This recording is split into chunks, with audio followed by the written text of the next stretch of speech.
Bueno. Mm, mm, mm, mm, mm.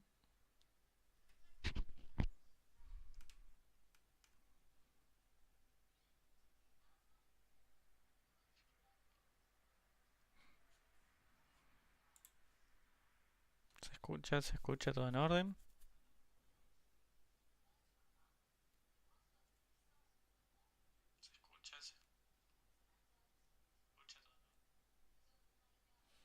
Bien, se escucha bien.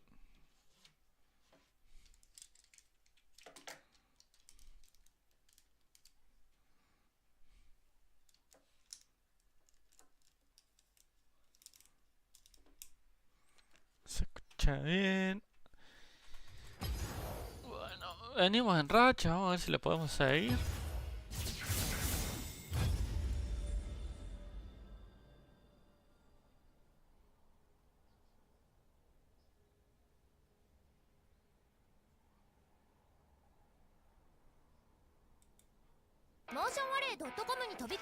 Juega nuestro favorito, tío, no, contra Billy Gilly. But let's see what adaptations have they made coming into this, and how.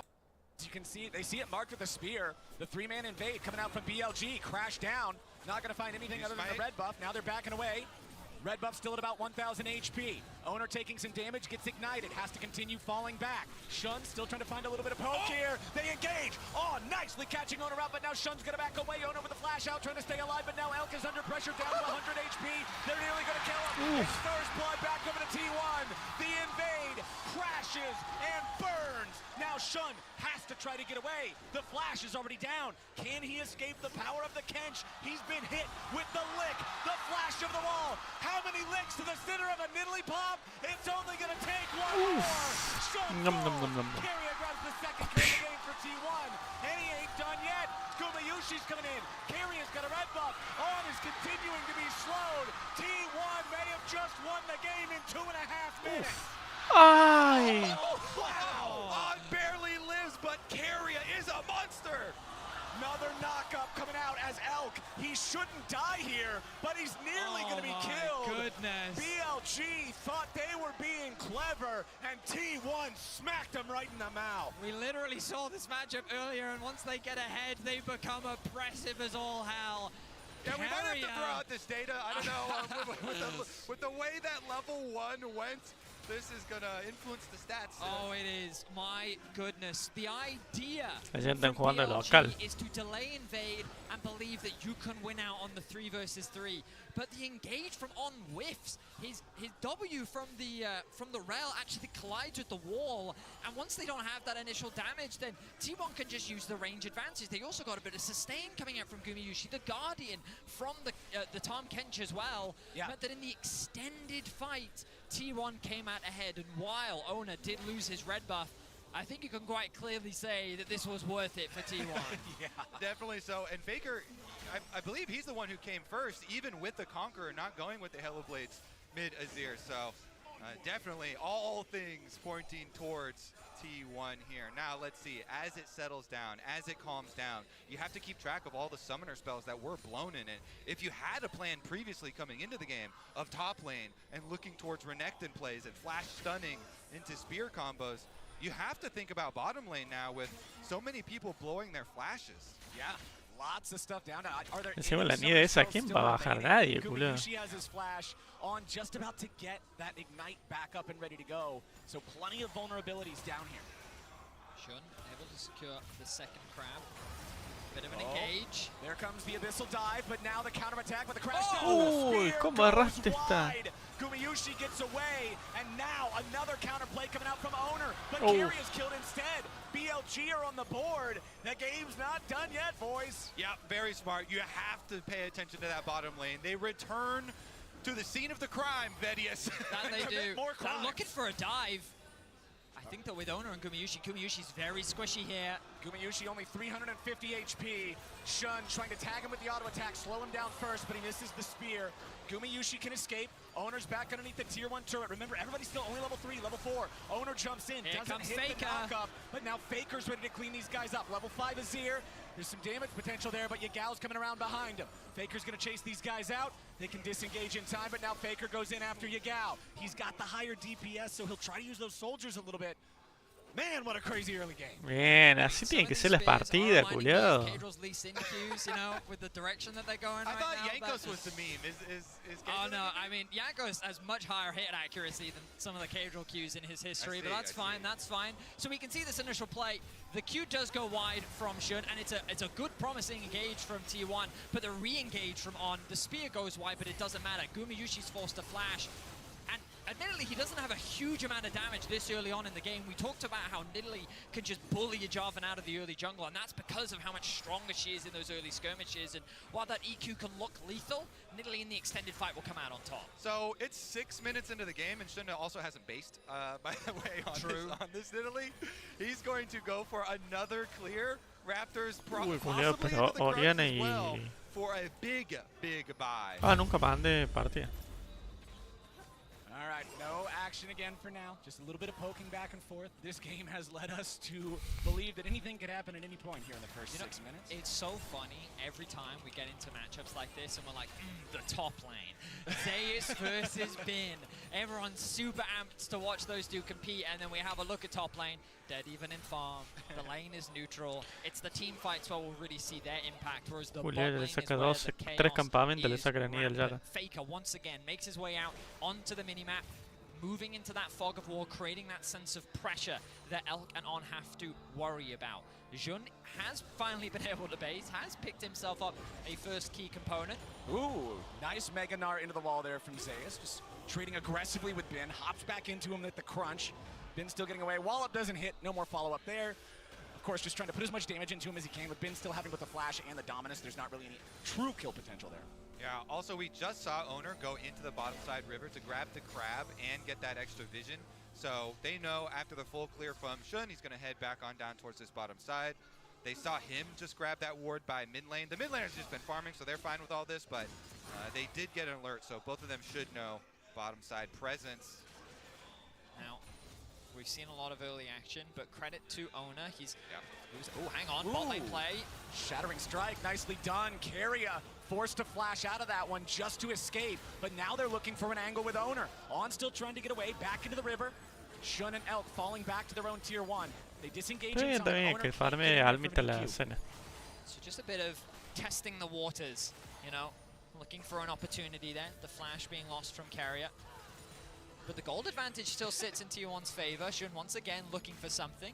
We're back. Both junglers. They can't see it, right? If we get an opportunity to toggle that vision, that control ward is limiting that what T1 can see right now. Gumayushi has no mana. Period just got 6 though. Yeah, okay.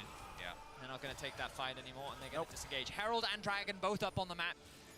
Both these teams have their eyes set on the bot lane, and it looks like no early objective going to come through. Keria just trying to jump forward, keep the pressure on here, use those tongue lashes to try to poke at these guys.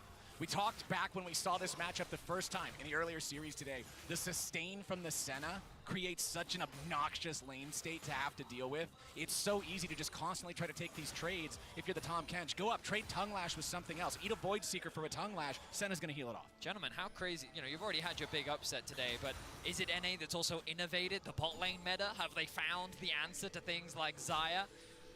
It might just be the energy special, man. We'll take credit, yeah. It's for sure been getting scrimmed by a bunch of teams, but I'm down. I saw NA play it first, Kobe. That's all I'm going to say. I'm feeling in a good mood, so we'll accept all credit here. 4K health, though, on this Herald, and Shun is watching. Yeah, okay. Everybody's coming. Yep. Zaya's a little bit further, but Kaisa, but it's a party. It's a party up here in the top side river. The Herald not going to be taken down just yet. They're going to smite it away. Owner picks up the eyeball. Everybody came to the party, but now we're all leaving to go do our homework. Keria finds a tongue lash onto Yagal. No more follow-up here just yet. Nice root coming out from Gumayushi. Now they're going to go in. There's the wombo combo. T1 ain't gonna kill anybody just yet. Yagal barely gets away. Owner's ready to swoop in for the Cataclysm, and On gets turned off. Guma Yushi flips the switch, and now Shun tries to fire back. Massive double kill over the top. Guma Yushi is shooting straight. Senna's gonna get some bans in the future. I can feel it. That is 3 kills all in the hands of Guma now. And T1, let's see. They're pushing topside. They're pushing mid as well with Elk trying to fish around. There's a ward on him, so he's not gonna be able to interrupt Faker here. Should be able to finish off the cannon and push that one in too. That fight looked a little chaotic initially for T1. And you'll see here, once they go into the fight, like, the response from BLG is good. Like, yeah, the shockwave comes through, CCing Faker on with a response as well. Yeah. Owner's not in the fight yet. It's when Owner re-engages that it starts going in their favor. And I was worried for Guma Yushi, stuck here on the front lines, but he gets so much básico back, que le metió la Oriana. Find that snipe, and the crowd erupts here in Seoul. Yeah, it's kind of funny how Guma ate the tankier member, ate Owner, and Guma's like, all right, fine, I guess I'm flashing out.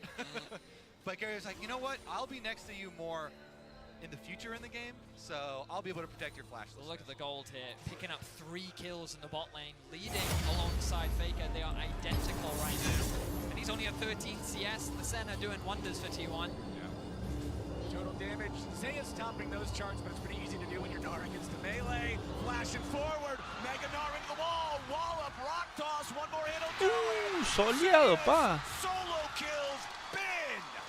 This ain't no finals, okay? This ain't no finals. Zayas is locked in. BLG are trying to respond, but they may be getting collapsed on. Yeah, Carrier comes in with the Abyssal Dive. They're ready to reinforce Owner and make sure that he doesn't get jumped. Julio, qué buena partida. Looking for a play. Void Seeker not going to really do a whole lot here as T1 can just walk it off. I really do want to put more emphasis. Searching for the best templates for your videos? Go to artlist.io to get customizable templates that are easy to use. Onto Zayas, though. He did so much work when T1 had such a hard year losing Faker for so long. Really, Zayas was doing overtime trying to keep them together, and very, very good recovery from this team to be able to make it through playoffs, make it here to Worlds, and especially on these types of picks for Faker, the Azir, the Nico. Julio no quiere jugar nada, dale. I mean, T1 have just set themselves up fantastically. Elk in a bit of danger. They're looking for another one. Carrier goes in for Elk, forces him to try to play defensively. Guma has so much range, so much damage. Elk is going to get rooted up. He pops the cleanse to escape that ulti. Nice play there from Guma, really leveraging the range to his advantage and bullying this Kai'Sa out on trying to respond. It's so difficult to do when the Tahm Kench is right there with the Devour ready for the save. If On would have committed, they could have immediately countered there with Carrier, no problem. Rift Herald summoned up here. They're looking for plates, and I don't think BLG's gonna stop them. Already grabbing that first one. There's another one going over with the charge. Don't think they quite have enough damage to get the fourth after the extra resistances have been added, so they'll walk away from that. But it's a 2,500 gold lead for T1. Guma found like 10 stacks in that single skirmish. She was just constantly hitting onto his opponent. Yeah, I just clicked on the souls to try and check in, and he's already 49 right now. It's kind of a shooting gallery down there in the bottom lane with so much action starting from level 1. And in the context of this comp, Zayas, he's going for another kill. Okay, no, he's going to show restraint. He did have a 2-level lead. I really thought he'd look for the dive. I guess he doesn't have full information yet, but you look at these little wards in the enemy jungle. I'm moving the wrong mouse. You can see these just littered to get a bit of information as to where Shun is, giving Zayas the freedom to play as aggressively as he wants. But let's look back at the solo kill. And he's doing so well because Gnar's going to turn into such a powerful split push and teamfight presence for Team 1. I believe, too, for live right now, I wonder if there's a picture-in-picture we can see for the Dragon setup, because T1 are in a really prime position to start setting up the objectives. When you're getting Zayas solo kills like this, when you're winning team fights, well, there you go. There it is. Revealed. Yes, easy setup for them, as expected. Dragon number 1. It's decently late into the game, but they should be able to snowball pretty effectively. Their position around the Dragon is dead. Yeah. Nice position to have when you're looking to get the That's game what I was expecting. forward. I guess we didn't need the picture-in-picture pop-up to confirm. So coming into this series, I look back at all of T1's games, and against TL, they had a difficult early game. They couldn't really do much. Against Genji, they actually had a pretty solid early game, but then it was the team fights where they ended up falling short. And then against Cloud9, they ended up looking incredibly clean from start to finish. And it feels like throughout this tournament, they have just been ramping up, as they often do when they come to international events. You know, this team in the group stage has their worst record ever is 5-1. They only lose a game. Wow, that must be so horrible. I was told this is a Swiss stage, not a group stage. My point is, though, that this team has already lost once to Genji, and they are saying we're not losing anymore. That's the roof. That is the roof. And coming into this series, they are looking strong. Their early game is looking good, but BLG are known for their team fighting, their ability to play the 5v5s. But with No the sé qué goal carajo está diciendo eso.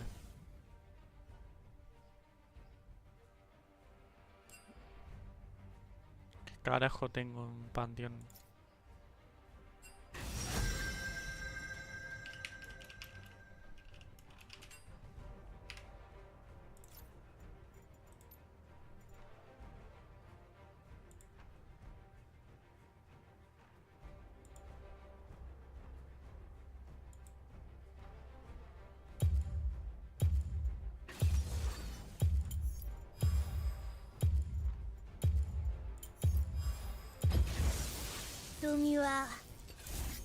¿No tengo skin de querer? No. Ah, menos mal, Julio. Un asco ir a nuestro combo. advantage continuing to grow, it might not matter as T1 is in a fantastic position. I mean, T1's still stinging from MSI. They want revenge over BLG for that elimination. BLG taking them 3-1 and kicking them out. So definitely have a bit of an axe to grind on their side. Let's all remember, too, the level 1 that started out this game. Definitely, that was a lot of variance in that level 1. And this is going to be a long series. And you bring up the fact that they were eliminated by BLG back at MSI. Remember, this is not an elimination game here today. It is a promotion game. You guarantee a spot in the quarterfinals if you win this one, but the loser will still go on to play in that last chance set of games tomorrow. 3 best-of-3s back to back to back.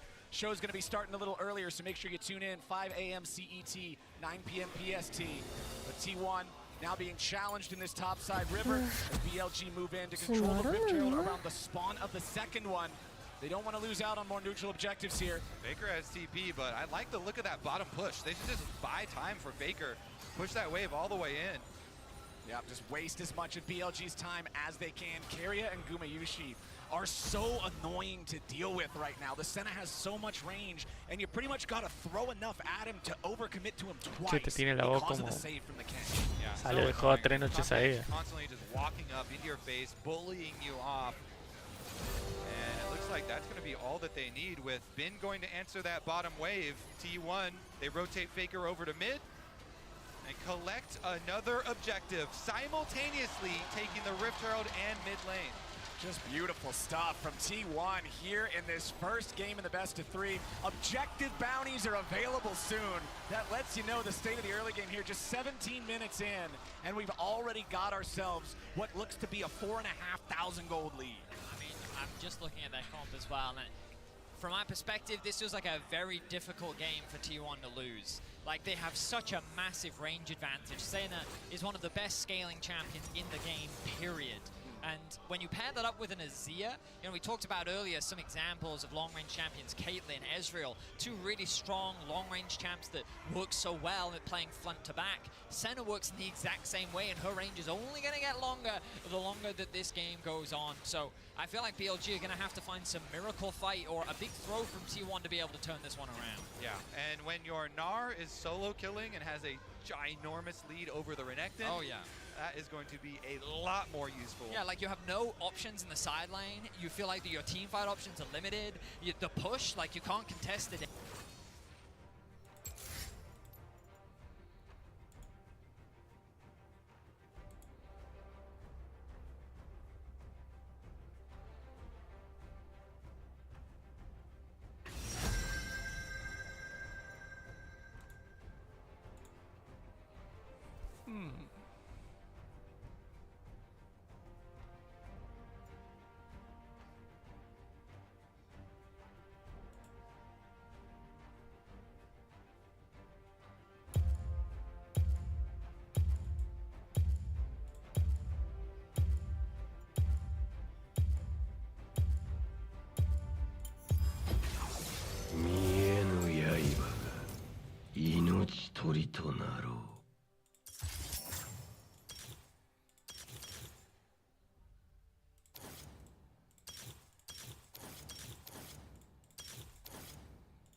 Anywhere. That's why they picked Italy and went for a level 1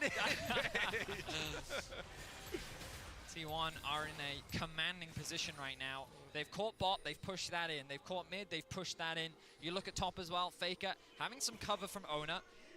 This was where we saw some blunders from them against Gen.G. Gen.G found some great windows to punish Faker when he was pushing in these side lanes. And he has been left isolated for the time being. Yeah. But he's going to play safer as a response. Yeah, and so much safer too for the Azir in those matchups on the side lane. With Dragon coming 30 seconds and Faker still having his teleport. I don't know exactly how many seconds left on Yagao's and how that's going to match up with the Dragon, but it probably should be up by Dragon time or pretty close. 15 seconds until that Drake. It is important to remember what you noted earlier, Kobe. It was a pretty late first one, so it's not going to be a fast soul stack even if they go 4-0. Venga, Juan, éxito.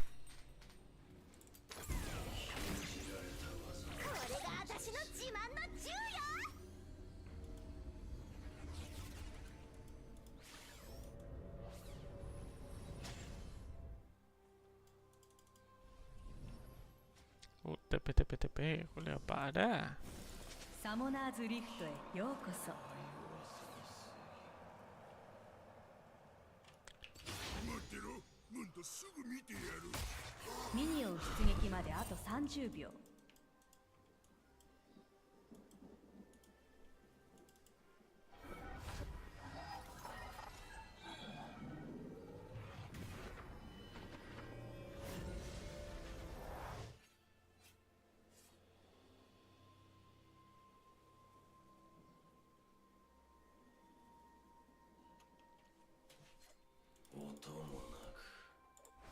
ミニオンが出撃しました。No, no se le deja a la LeBlanc. Lo único que pido.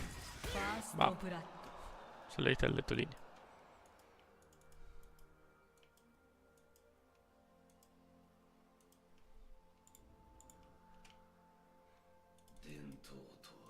Cuando no hay ninguna novedad.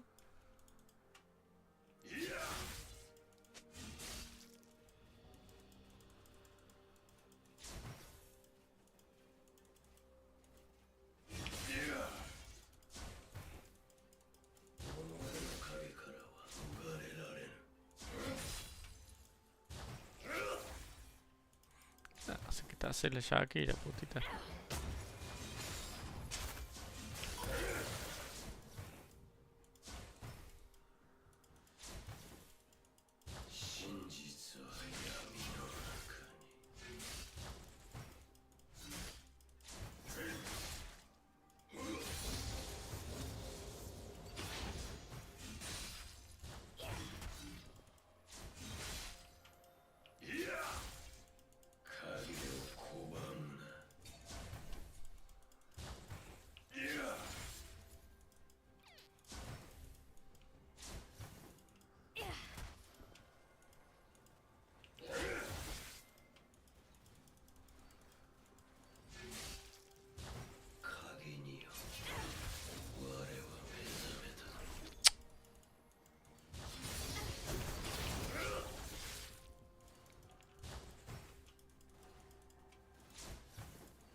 No sé qué dice Julio, estoy en cualquiera.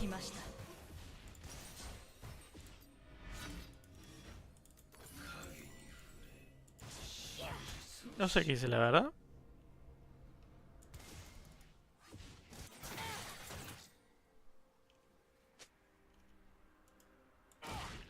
Estuve jugando mucho tiempo tanque, boludo, perdí los dedos. Che, pero este culeo tiene fan perfecto, boludo, ¿qué onda?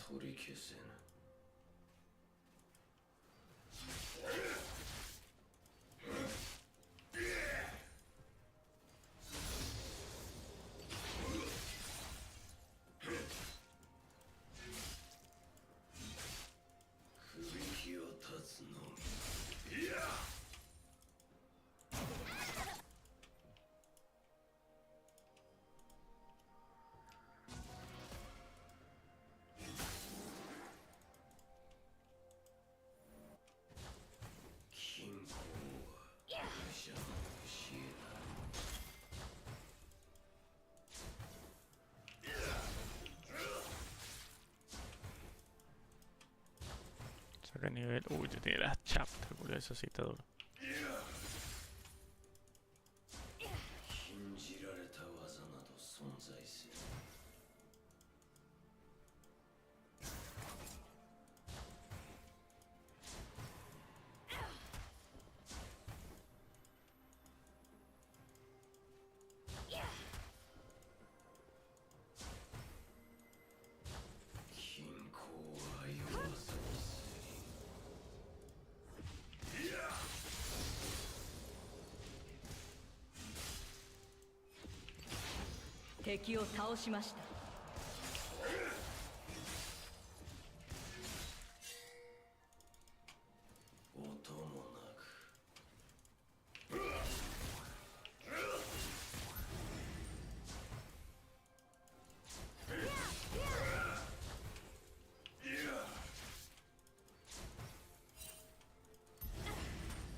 Con nivel, culeo.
Me saca un nivel, ahora me saca más.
animaciones hizo bota, Julio.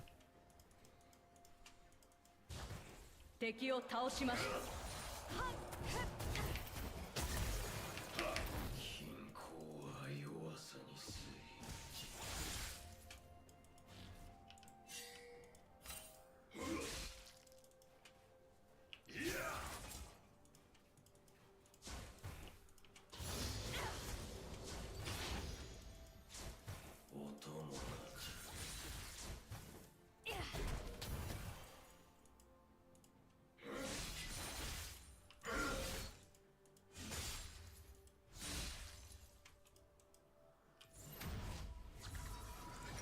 Y dale, ahí voy, Leblanc.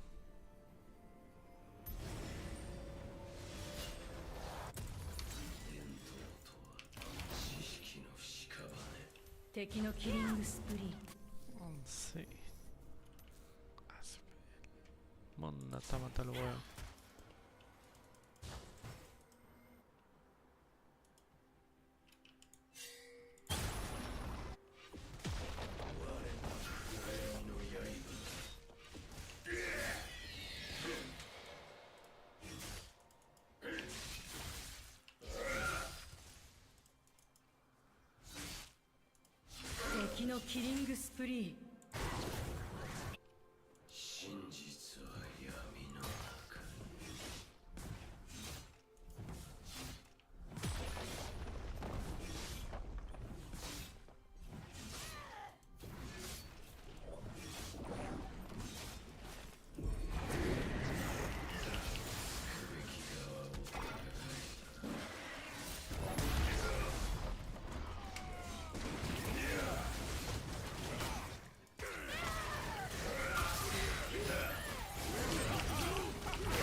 Baja este hijo de puta.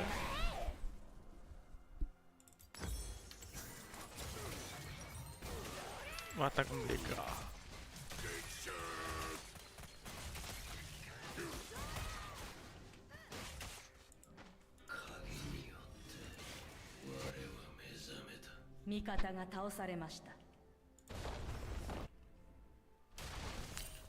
Sin que está en modo troll.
Dale, culiada.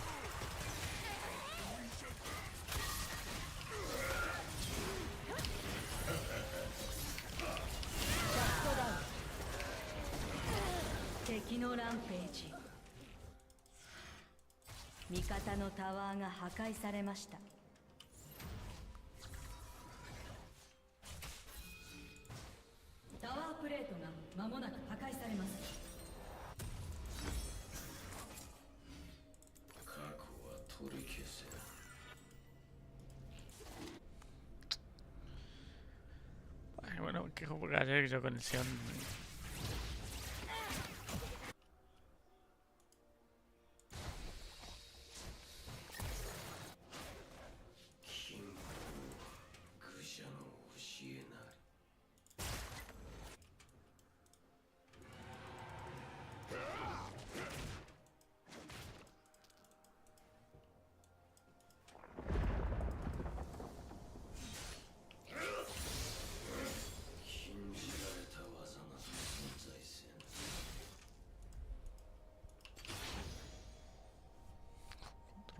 4040.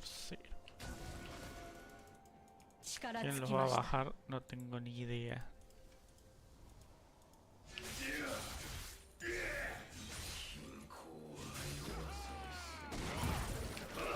敵を倒しました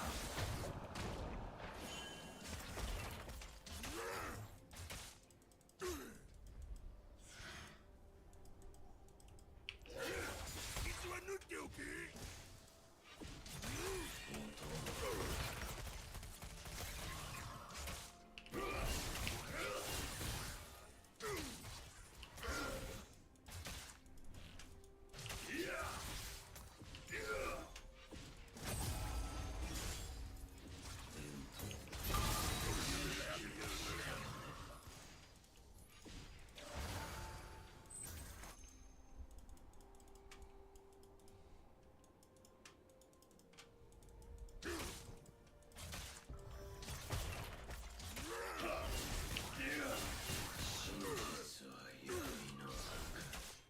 En la B no estamos en la recontra B, boludo.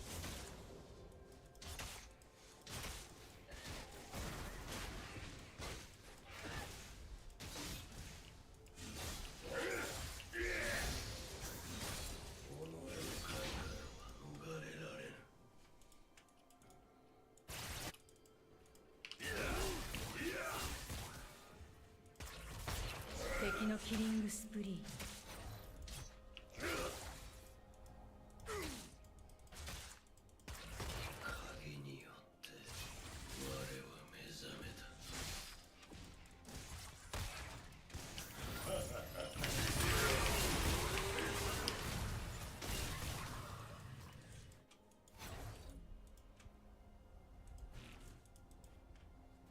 味方が倒されました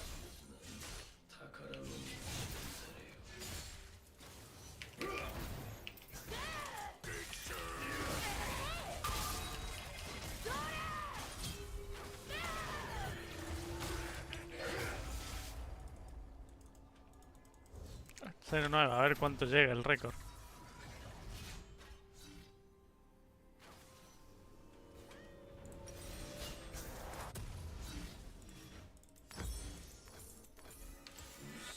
Tekino Rampage.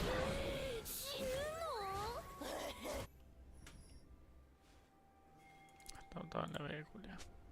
Ya está.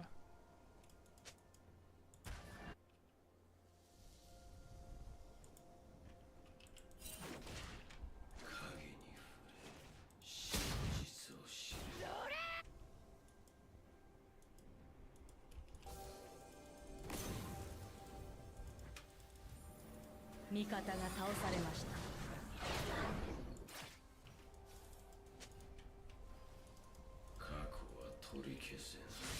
味方のタワーが破壊されました。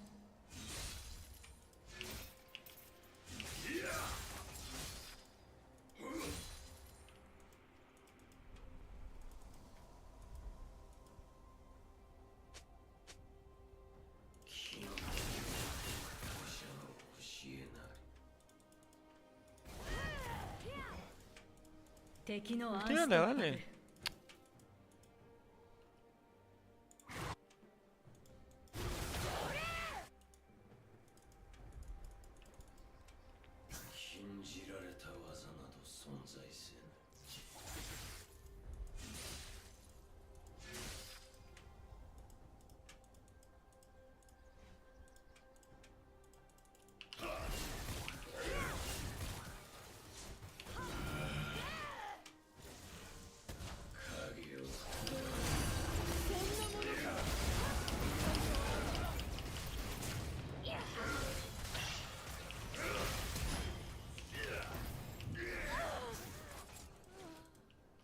También te viene todo el equipo, culo.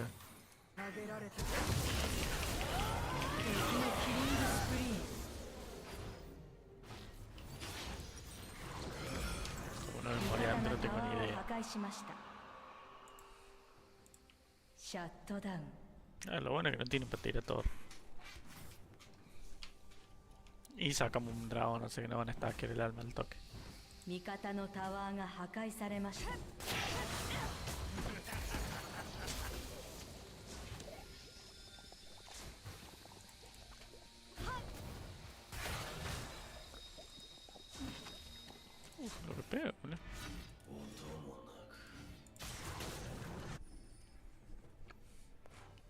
que con los Jinx atrás quien va a bajar el mundo y el sac.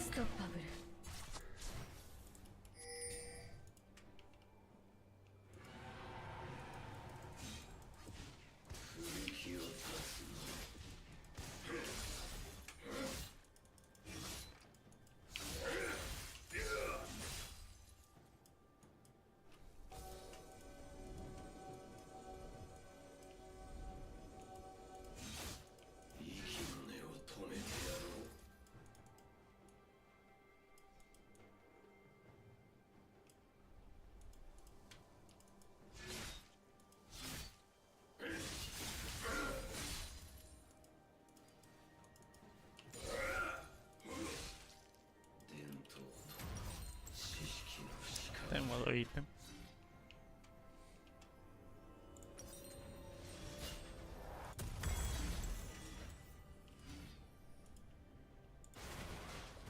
Se va con esto culo en cualquier momento. Este se hizo esto. ¿Qué pasa?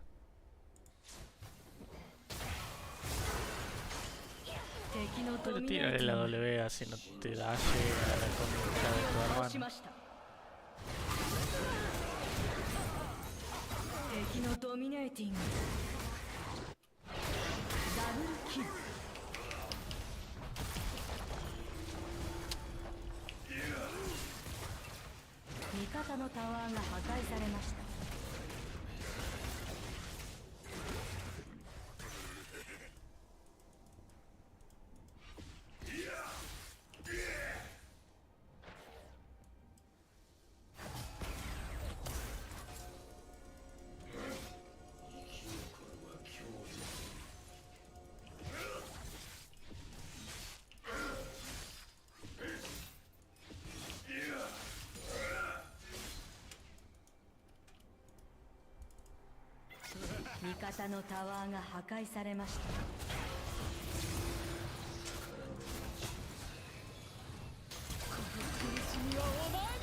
Se llevó el shutdown de Jinx.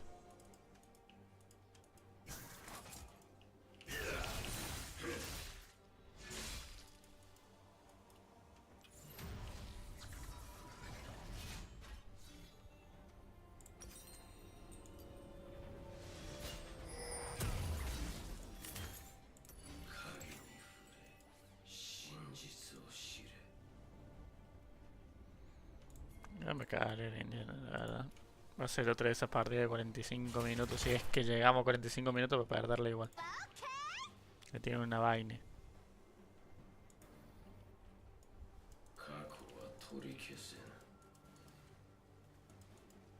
Todavía no sé cómo no.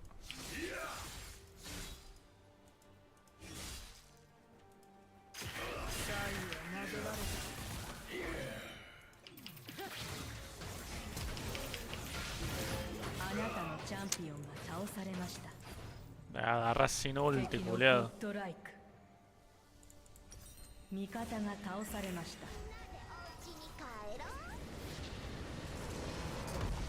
Defeat.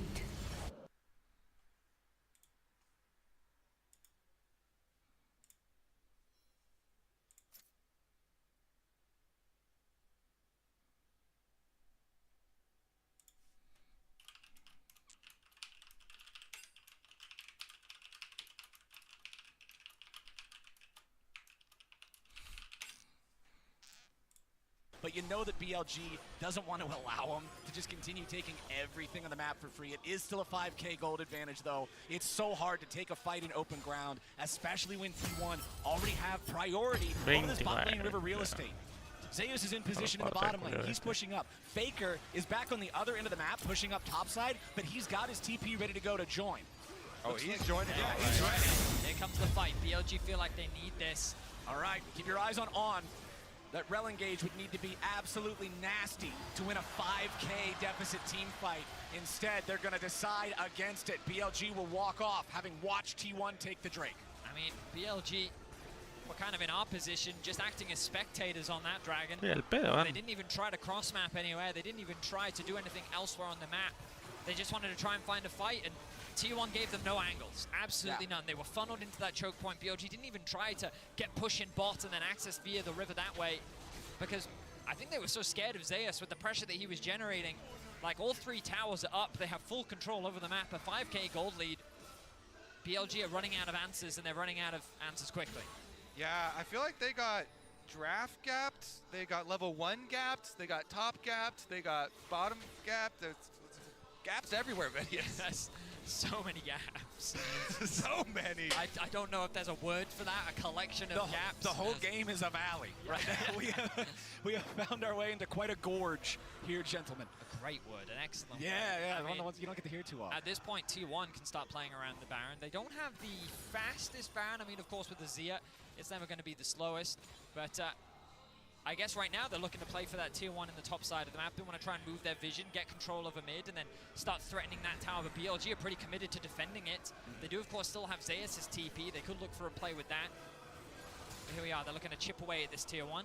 Well, those chips are going to be pretty intense once the Herald Here has comes its the way with hammer. the turret. There it goes. Yep, just immediately smashes that thing down. 3-0 now in the turret count. T1 absolutely owning the rift in this first game. Carrier takes a bit of damage, but he doesn't care. It's so easy to just keep using this Kench as a Le brick tiré el wall. ignite de Herald's onda. gonna get ready for the second charge. Kaboom! It connects.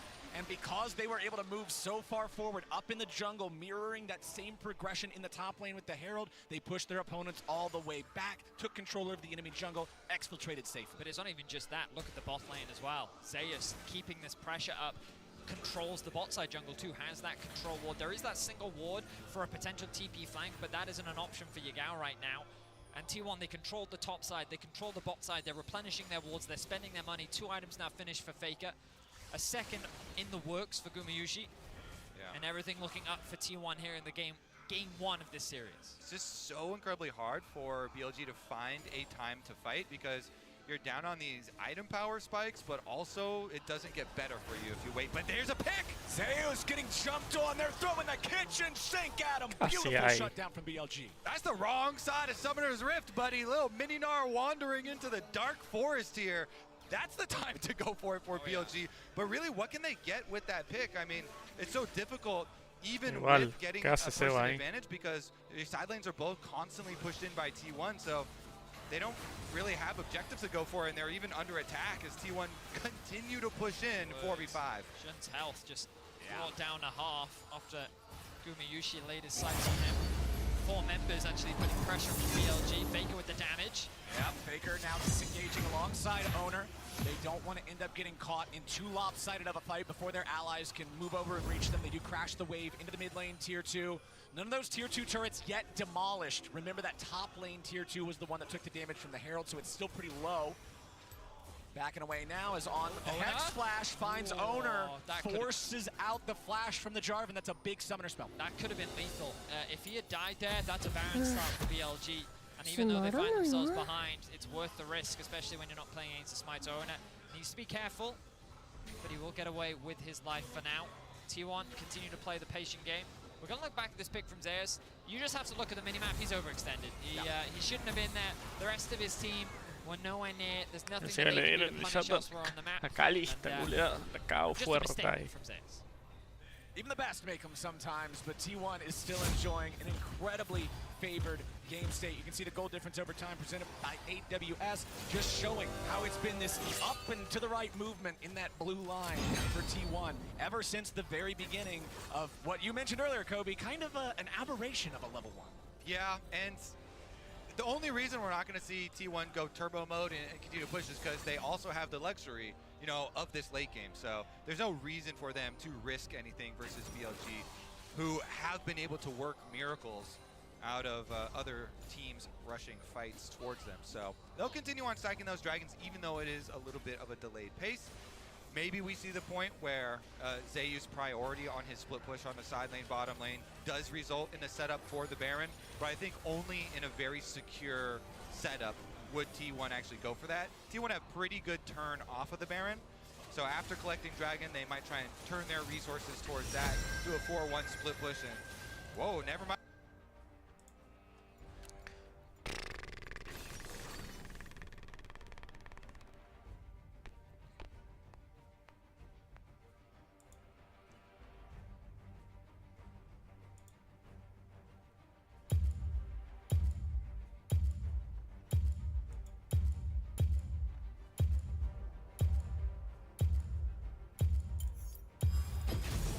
君も一杯どうだ。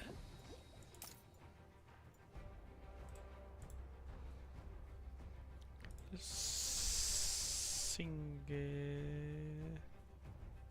53%, boludo.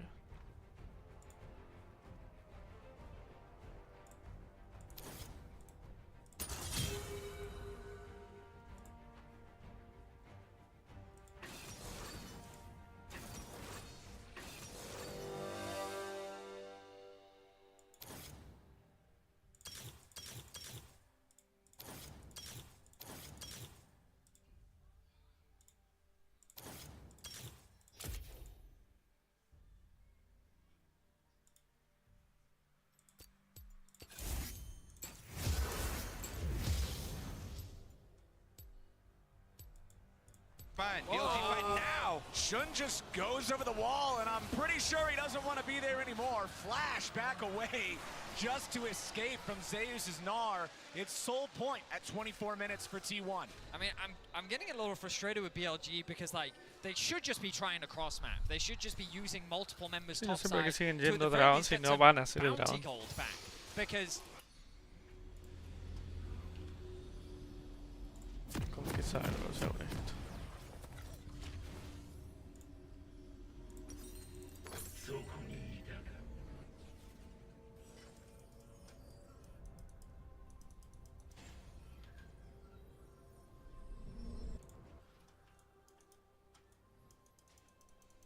Summoners Rift へようこそ。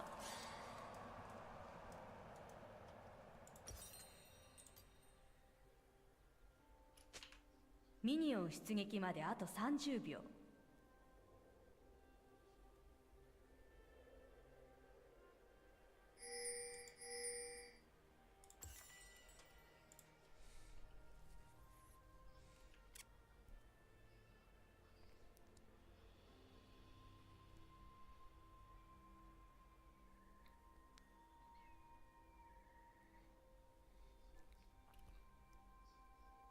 ミニオンが出撃しました。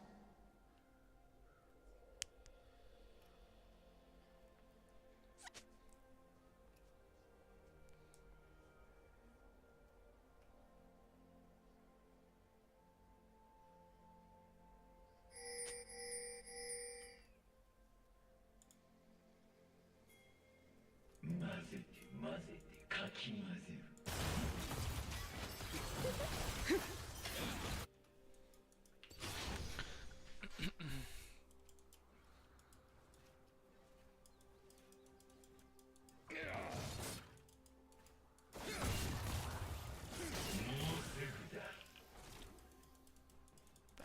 Jugué. もう一発。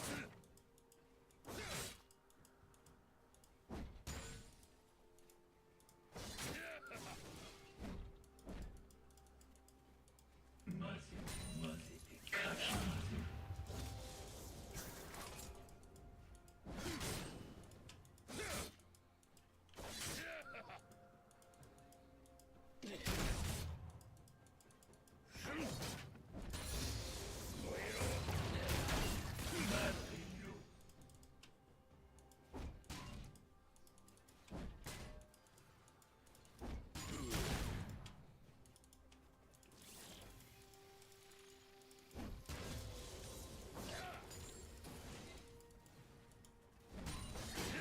ファーストブラッド。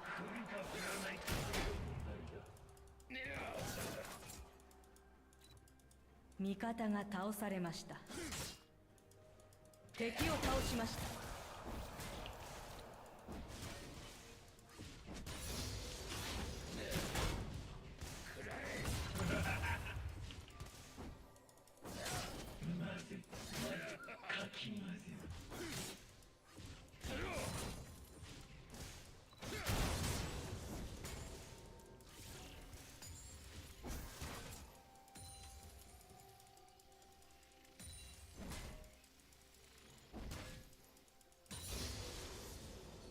もうすぐだな。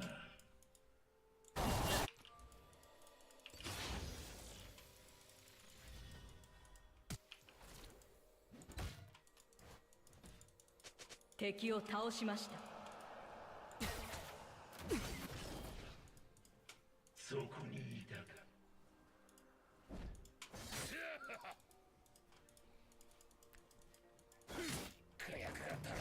Pensé que venía para acá la momia.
Podría muy peor, podría muy peor.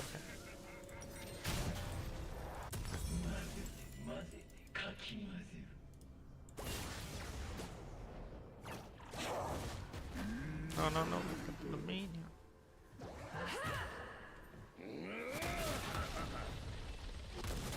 味方が倒されました。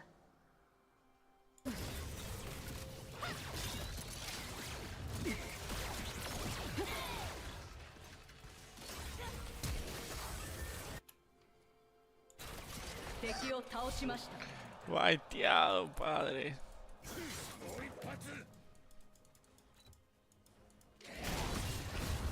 Killing spree.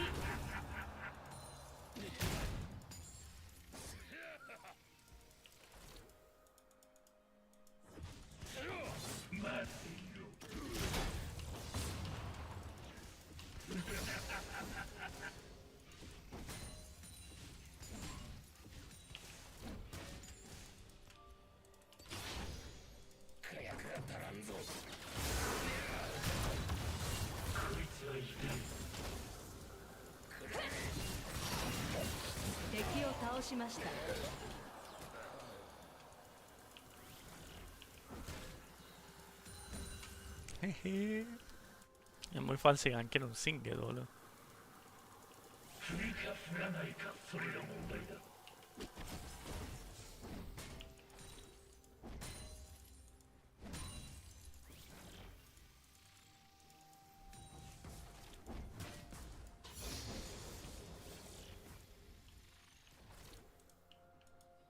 Perdí el cano, la puta madre.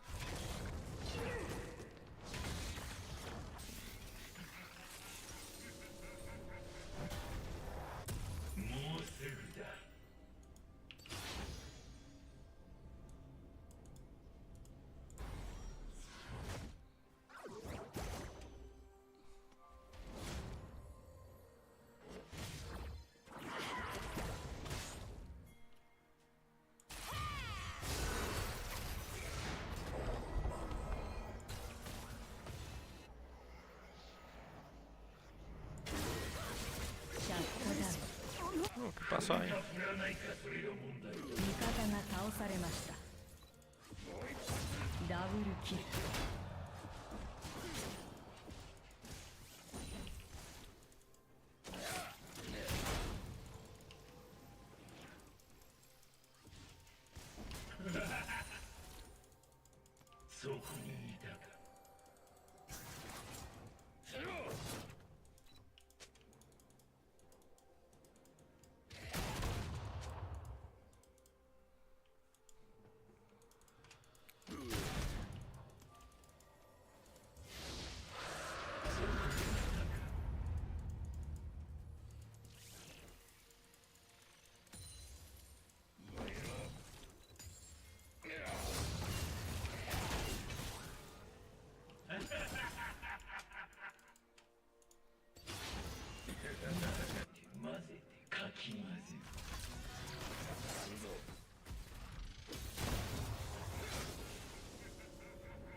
Ya casi, ya casi.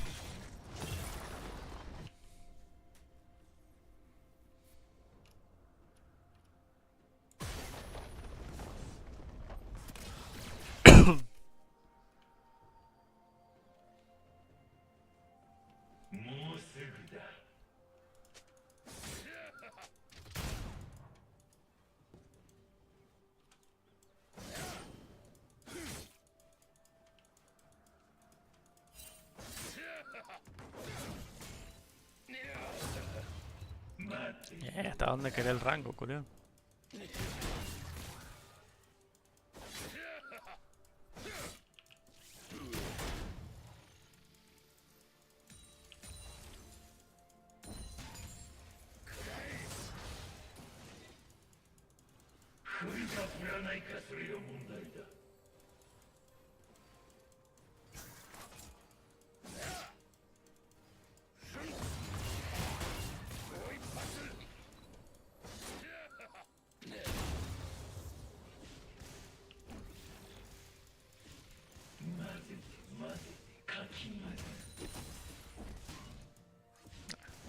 Qué manera.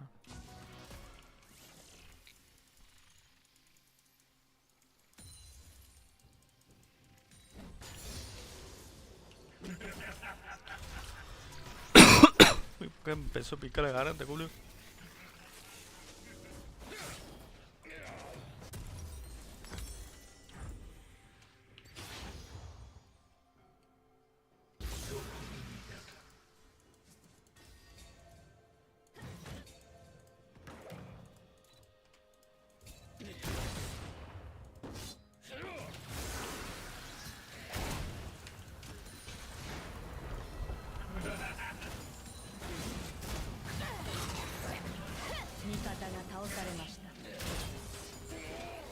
Casi te mata, te putea, boludo.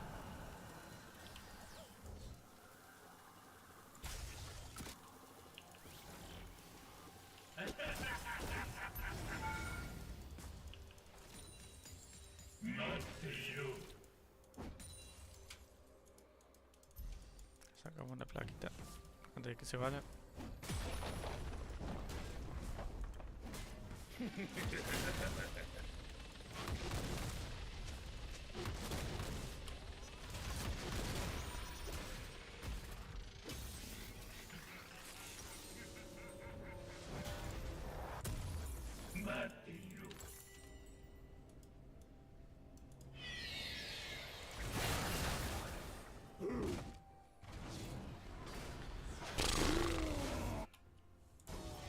Parejo, te parejo.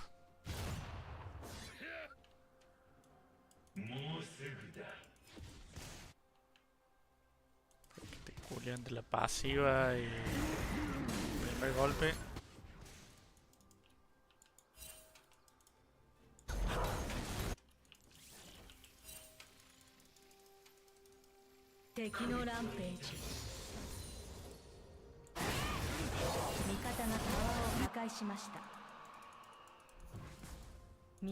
Sí, fue vos de eso, Julio.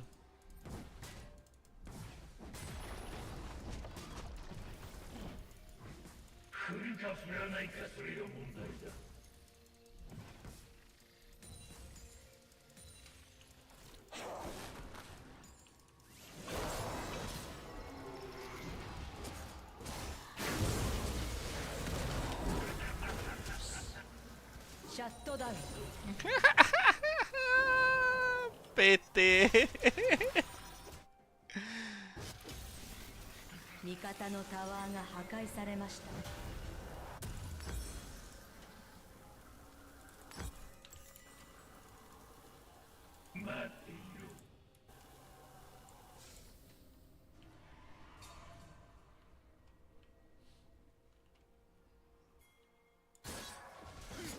No tengo ulti para pelear, si no iba de un, le iba de una.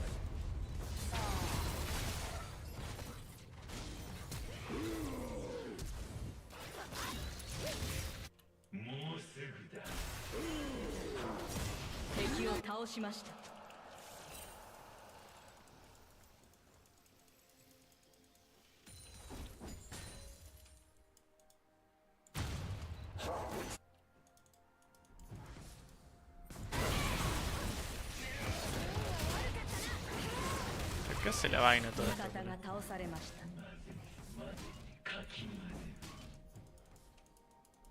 味方が倒されました。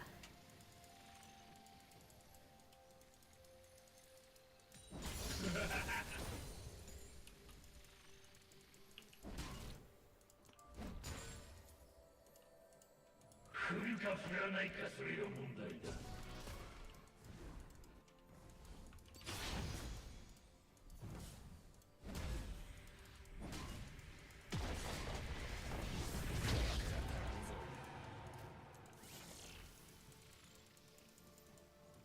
待っていろ。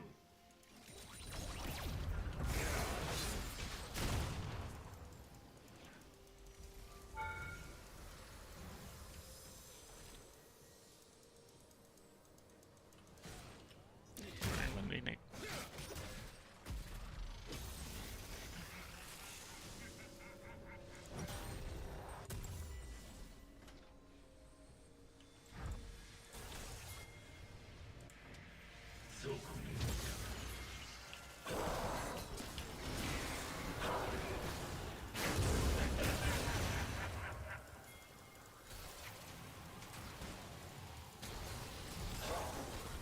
覚悟するがいい。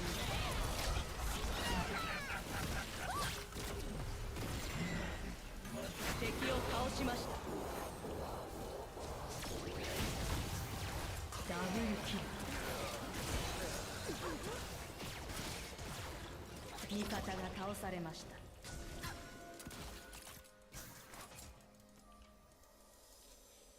振るか振らないかそれが問題だ。 Bah, 2 por 1. Estamos en orden. 味方がタワーを破壊しました。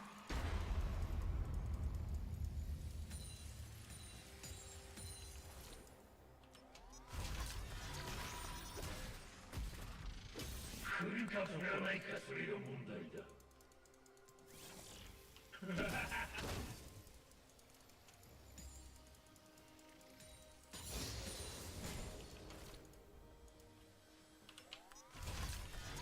Pushó el toque ahora, Mira cómo cae esa torre. Cago en el ulti, culero. Bueno, estoy usando el ulti para farmear, así. もうすぐだ。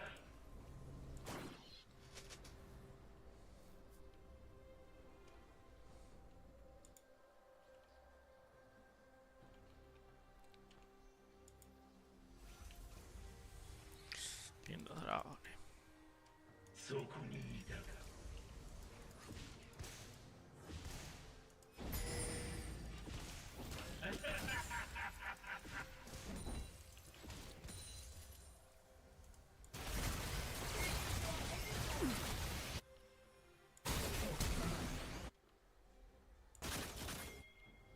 混ぜて混ぜてかき混ぜ。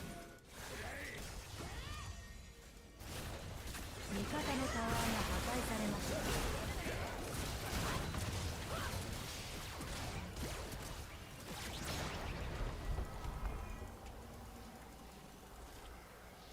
待っていろ。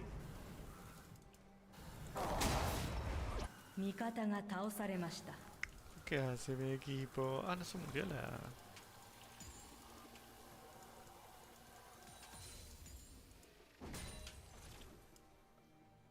もうすぐだ。味方のタワーが破壊されました。味方がタワーを破壊しました。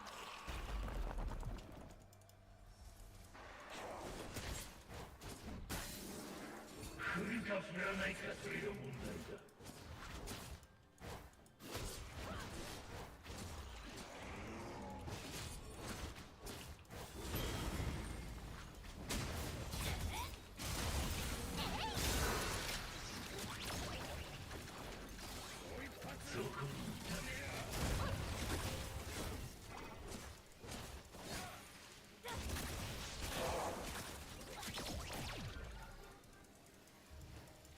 味方がタワーを ¡Ah, 破 la 壊 puta しまし madre! Sabía que se venía, pero no lo tiró rápido y digo, ah, capaz que lo tiene. た。シャットダウン。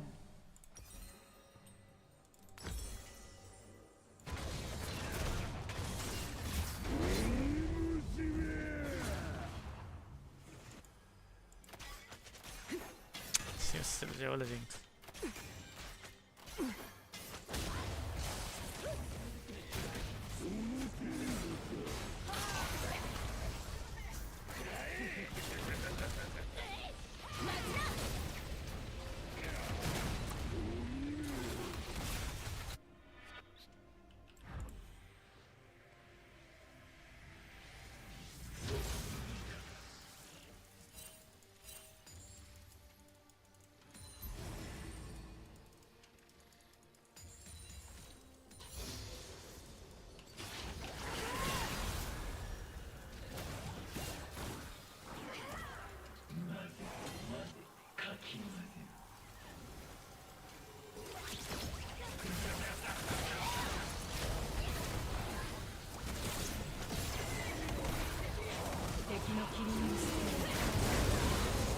Dale, boludo, estoy haciendo más tiempo que...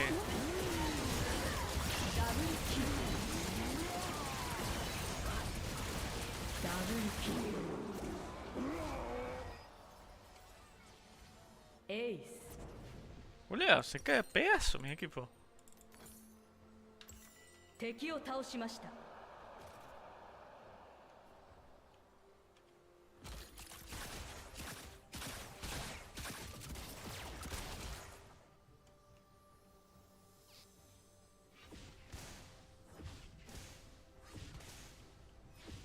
もうすぐだ。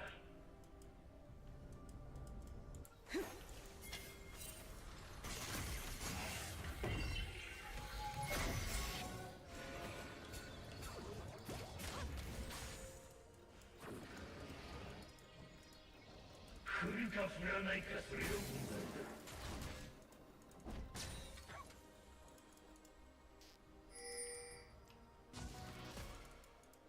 Vamos a tener que ir a hacer molesto, culo. Eso es la estrategia, me parece. 打ち方用意。待っていろ。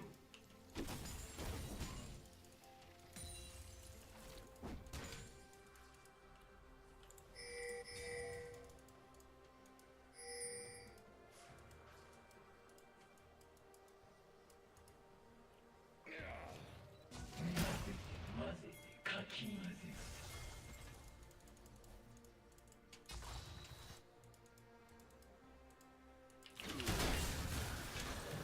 シ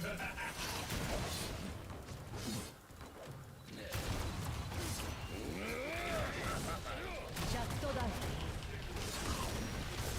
敵のキリングスプリン。 ¿En qué momento desactivé mi Q, culo?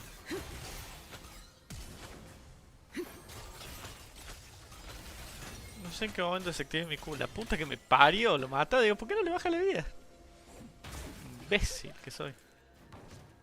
¿Qué hace con esto la Poppy? No vamos a dudar de...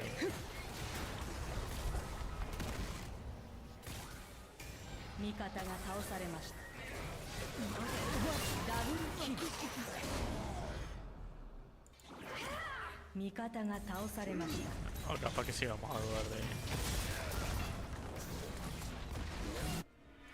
味方がタワーを破壊しました。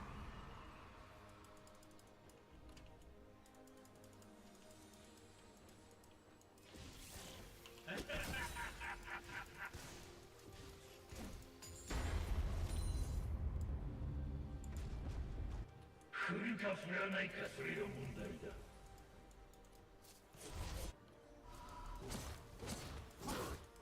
味方が倒されました。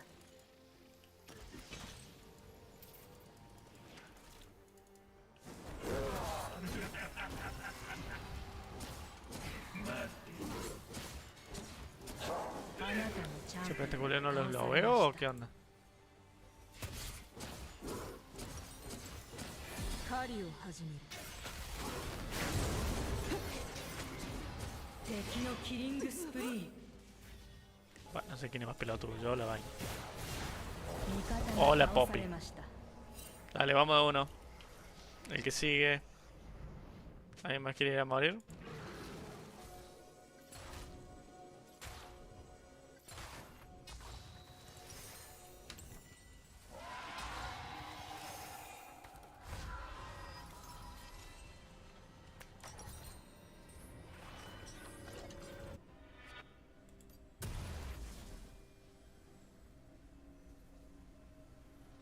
敵のキリングスプリー Ese, dale, Julio, no va a poder si está más nerfeado que la mierda. La pasiva con los edificios. Estructura de edificios. 4-0-10 balas.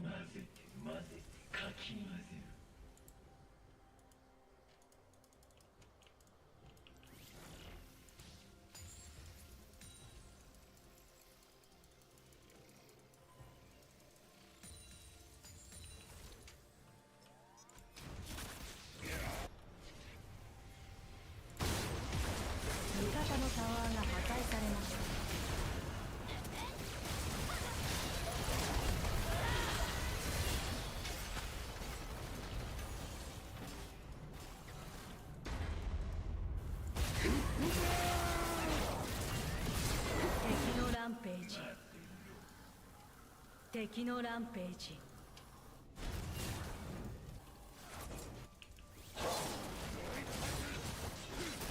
味方のインヒビターが破壊されました敵のアンストッパブル味方のタワーが破壊されましたダブルキル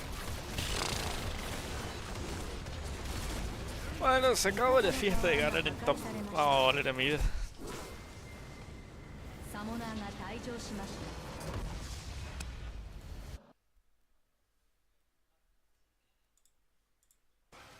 You're in a situation where if you feel like you need to force a fight, then trying to funnel through that choke point at blue, that's the second time you've now tried to do that, and T1 have just made fun of you. So I feel like that BLG, if they do want to come back into this, they need to be finding other things on the map rather than just running face first into T1.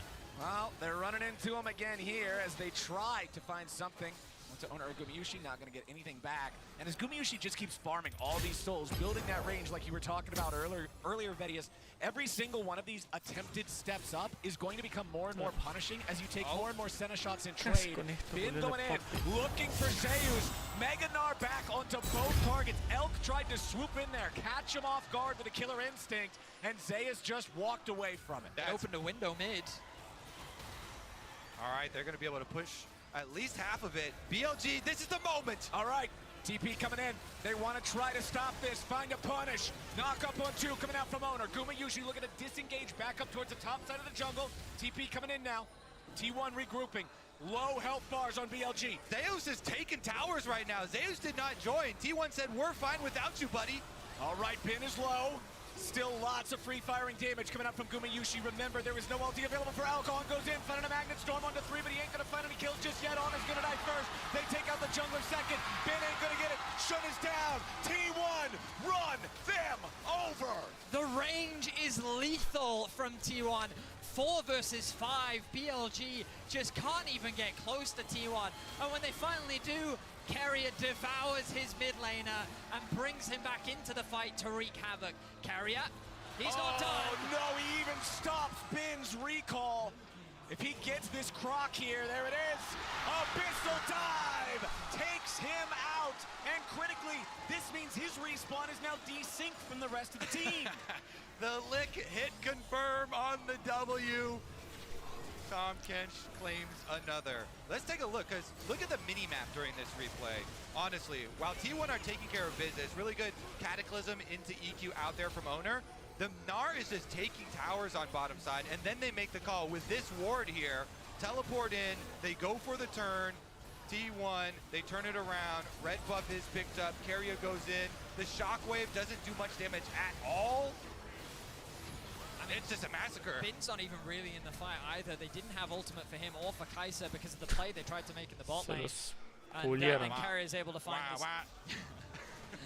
Is able to find this kill onto Bin. Just a one-sided stomp from really beginning to end from T1. That was the only promising opportunity that BLG was able to find, and T1 handled it with calm patience. And now with the Baron, they're looking to siege. All right, let's see how long this base can stand. Top lane tier 3 turret is already down. so there's an open inhib available if T1 just want to rush it. They still got this power play for Baron for another minute and 40 seconds. The minions will do enough work on the inhibitor here in the top side themselves. Zeus about ready to transform. Magnet Storm was used for a whole lot of nothing. Owner's got Yagao locked down, but Owner's going to drop instead. They'll trade him back for the mid laner, and Shun falls too. Now it's 2 inhibitors down and a 4v3 for T1. The souls are all over the place, but they're the souls of BLG players as T1 is not stopping here. Elk may have been the one to take out Owner, but now the push just keeps going. Zeus will grab another on Bin as Elk has the killer instinct right back into his own fountain. He flashes away just to live. T1 just stomped BLG in game 1. Gary is having fun too. Oh, he is. I mean, from start to finish, what a great performance from T1. We talked about it earlier in the cast, but it does feel like this team has only ramped up throughout the tournament. Their debut against TL was a little bit shaky.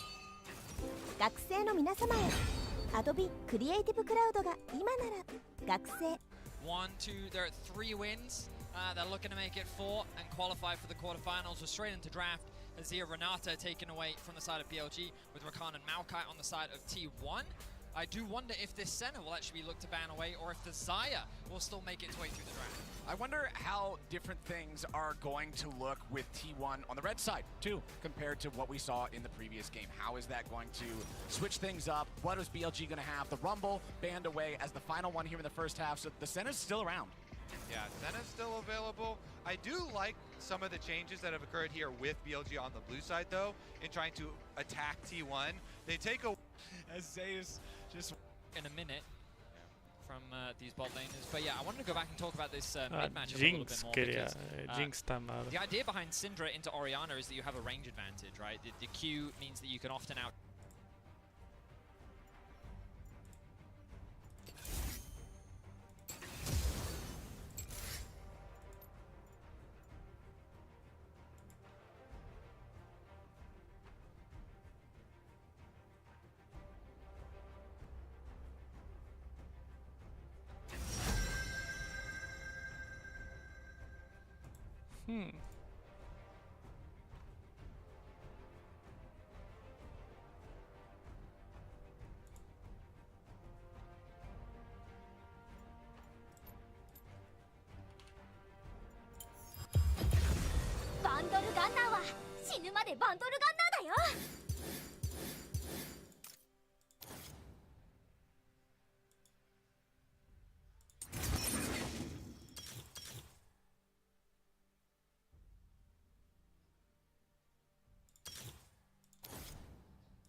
trade against the Ahri in lane.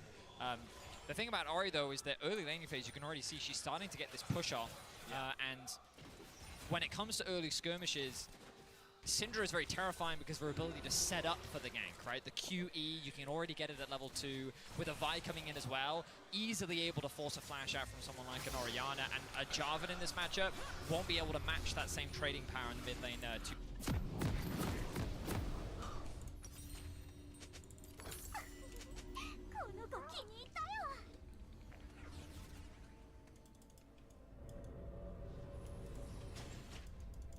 Tiene mucho engage, Julia.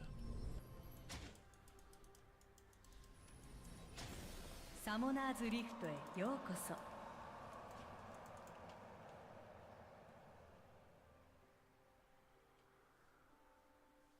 ミニオン出撃まであと30秒。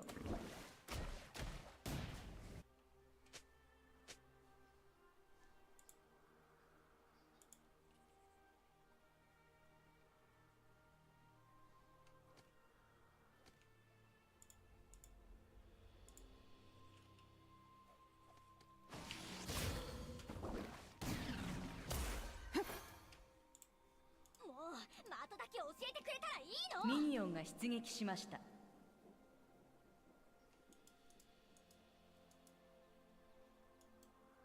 Quiero subirla desde el principio porque si no siempre he roto los minions.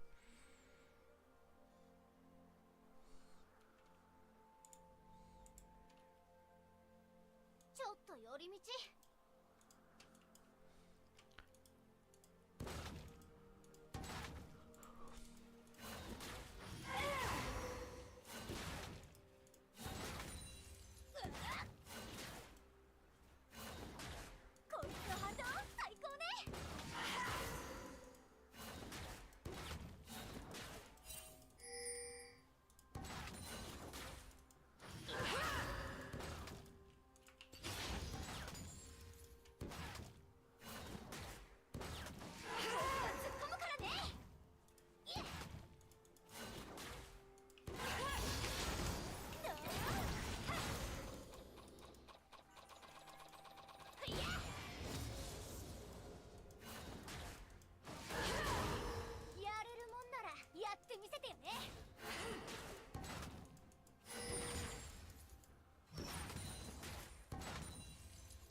Ah, Lilibur, bueno, decir que él también la robó. Uy, le robaré también.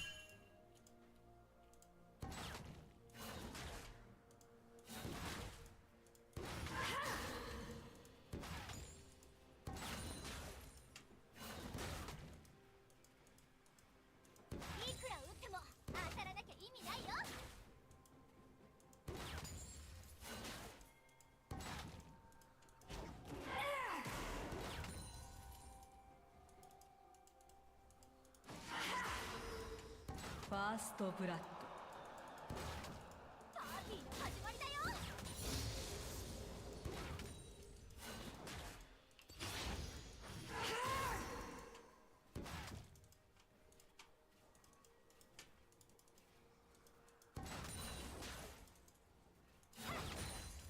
Todo tranqui, hay que terminar el video.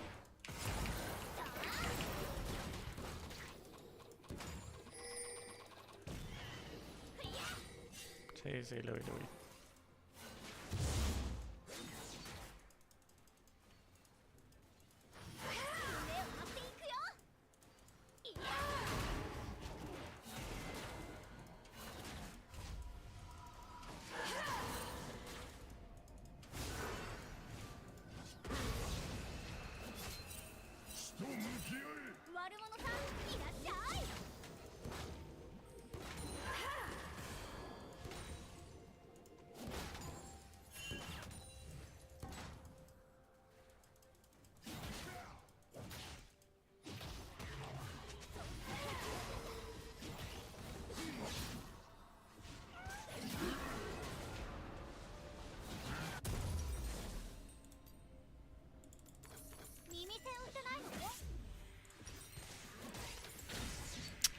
Una oleada entera, culo.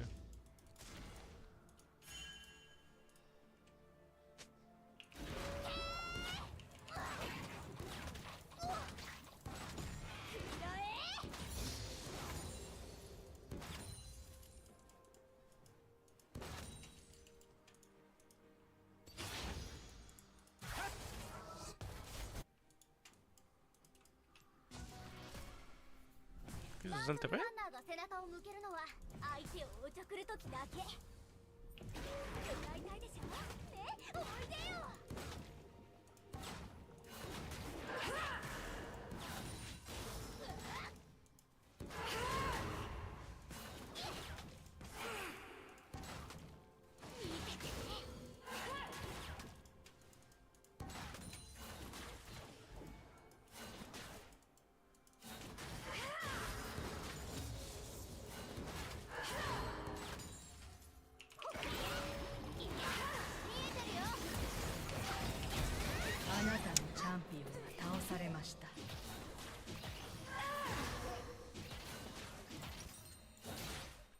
Puta que me parió, Julio.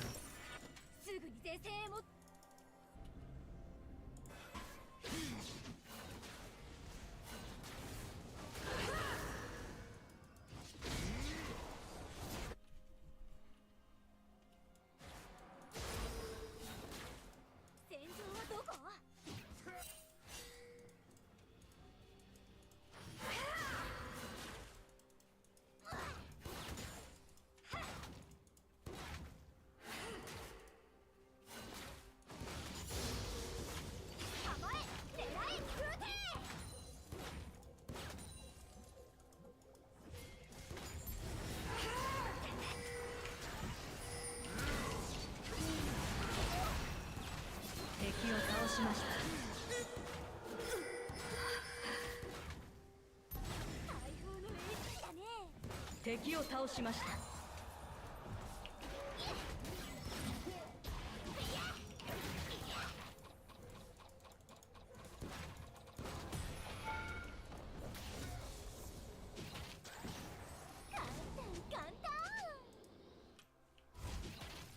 Saca una placa por lo menos.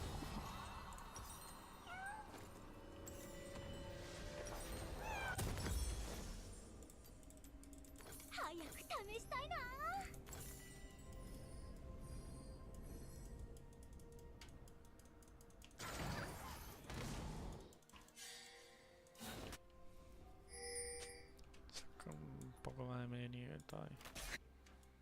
一発ぶち込む価値があるならたくさんぶち込みたいな。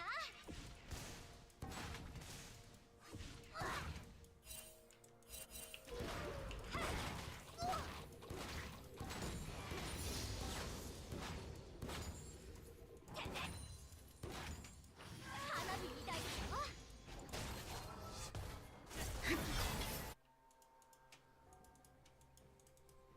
ちゃんと見ててね。敵を倒しました。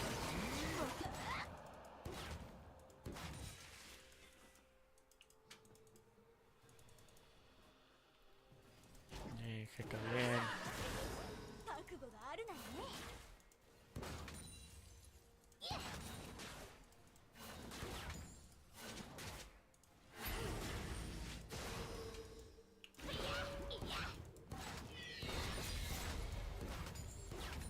もっと早く撃たなきゃ。 Jugar pegado a la derecha.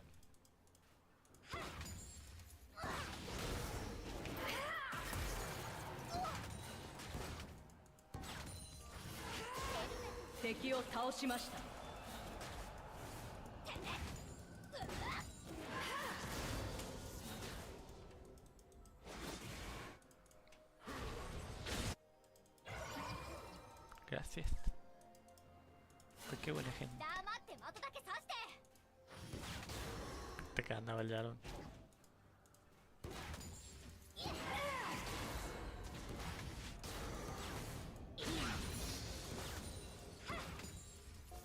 Se andan paseando los junglas por medio como si fuera su casa, ¿eh? 的だけ教えてくれたらいいの。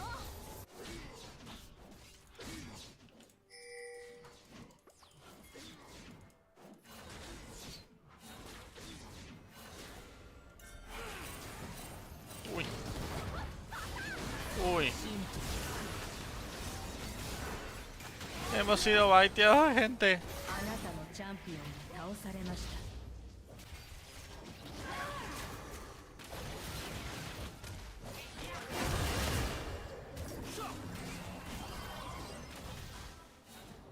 キリングスプリー。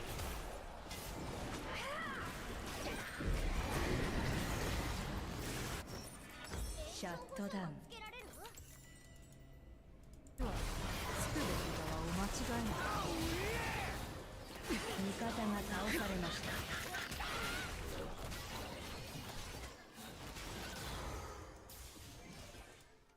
ちょっと寄り道。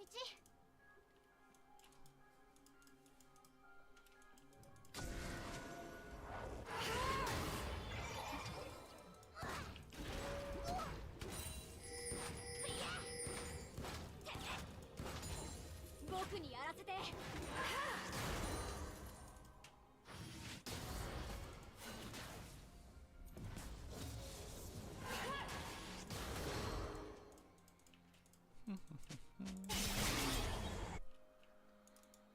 僕が突っ込むからね。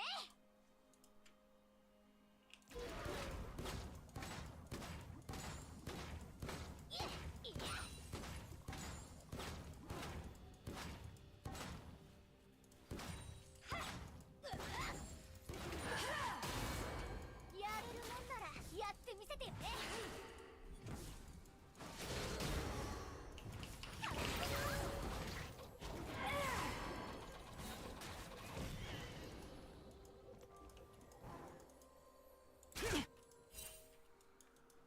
Gané con letra en tempo.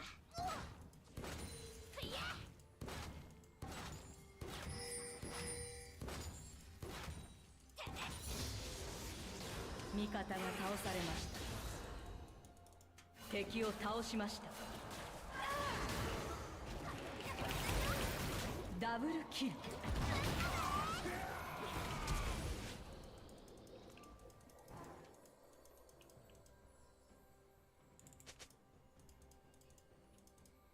¿Qué pasó, boludo? ¿Se murieron los dos estos?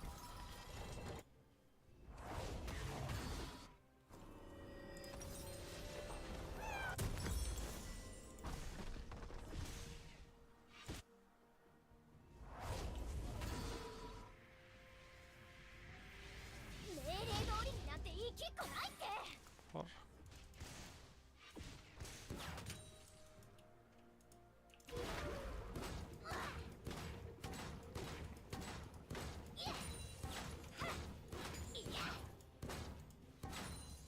シャットダウン。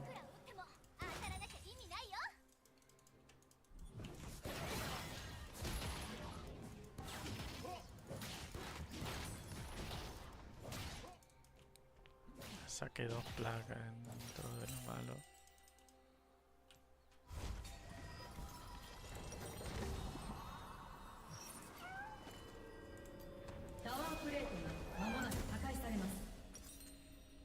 Ay, yo me quería hacer esto, boludo. Bueno, no puedo.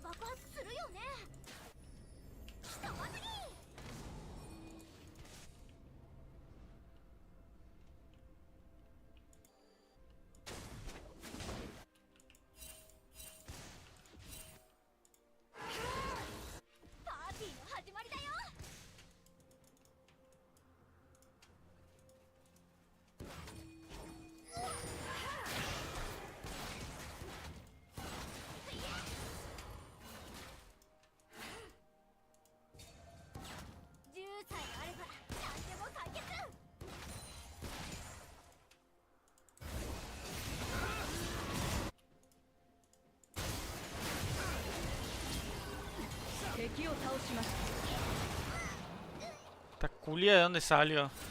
味方が倒されました。あなたのチャンピオンが倒されました。ダブルキル。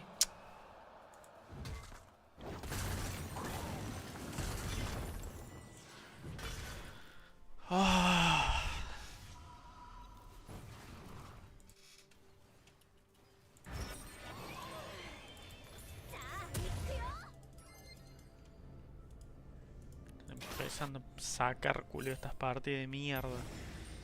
Es que mi equipo pique cosas de mierda y tengo que tratar de recrear el draft de mierda.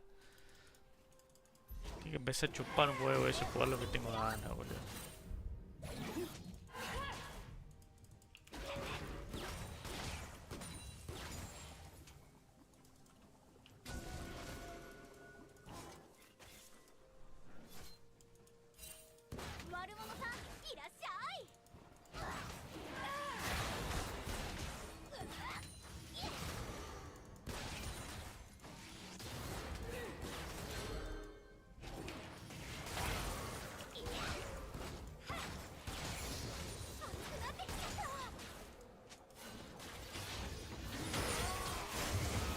Pero ¿no están viendo, culiado?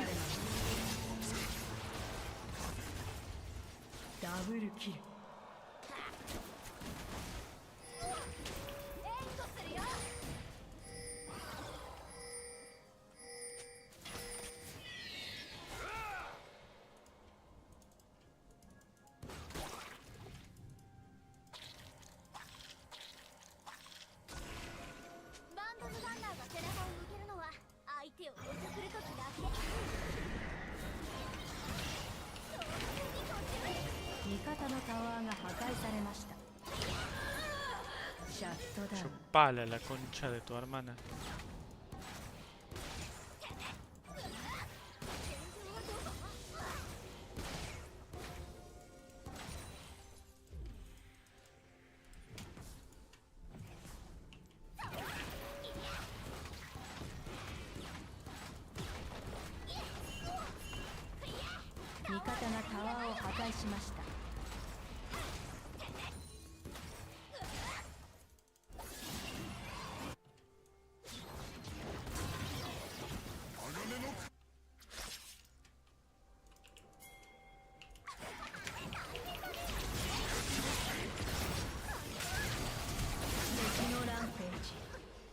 Dale, culiao.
シャットダウン。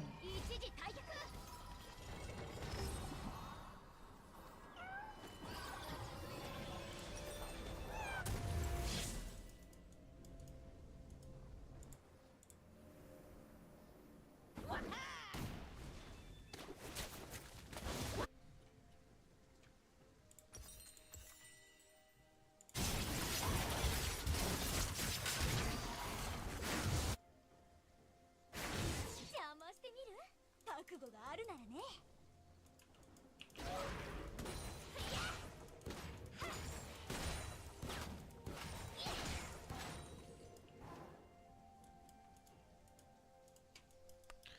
Partidas de verga.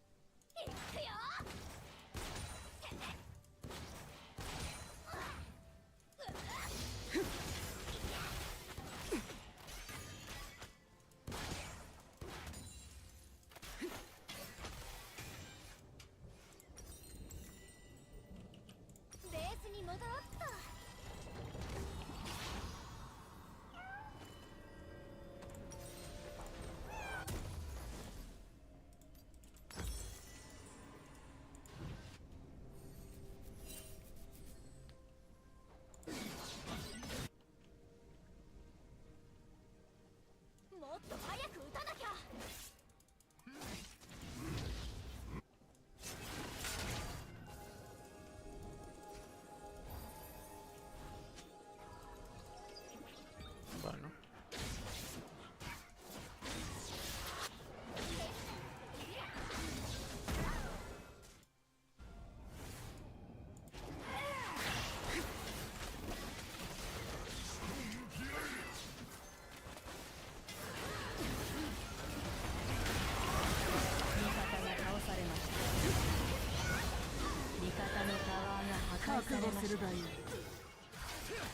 あなたのチャンピオンが倒されました。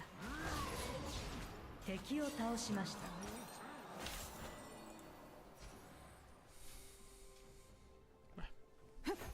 Bye.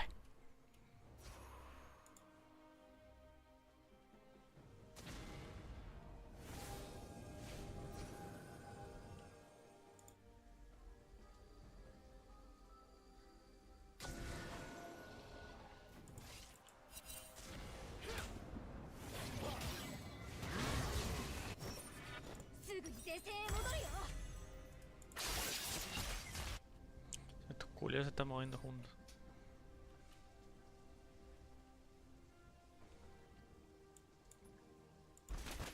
Ay, este culiado me ve yendo y tira TP.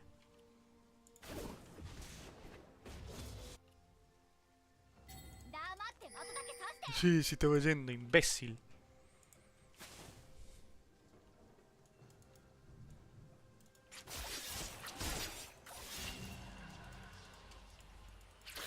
La gana el boba a este culiado.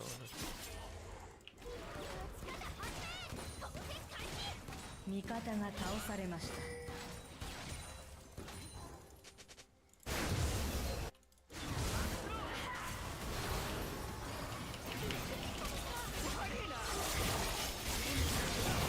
敵を倒しました。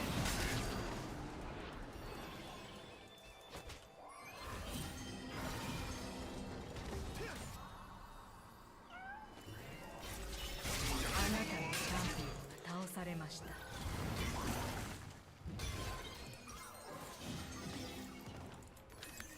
Ay, culiado. Sí, se lo están sabaleando.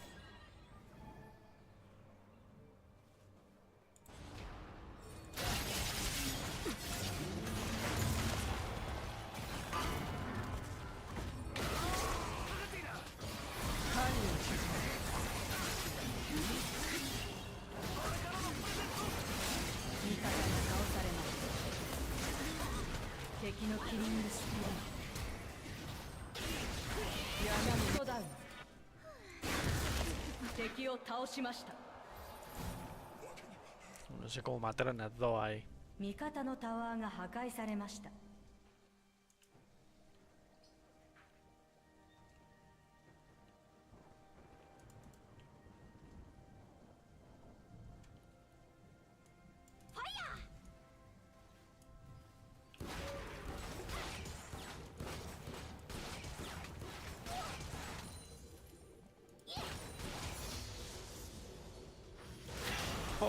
Dale. あなたのチャンピオンが倒されました。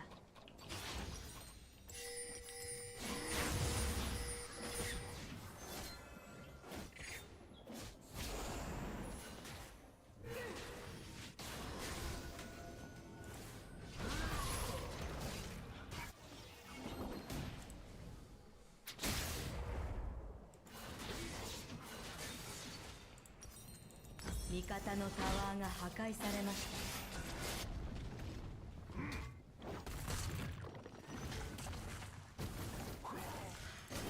Late.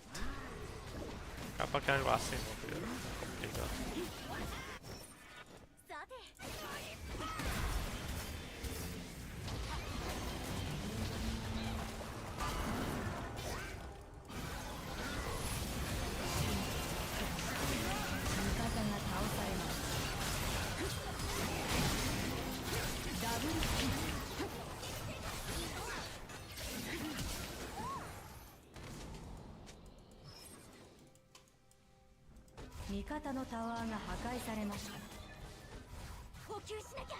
No podemos ganar, Julio, porque no tienen demasiado engage.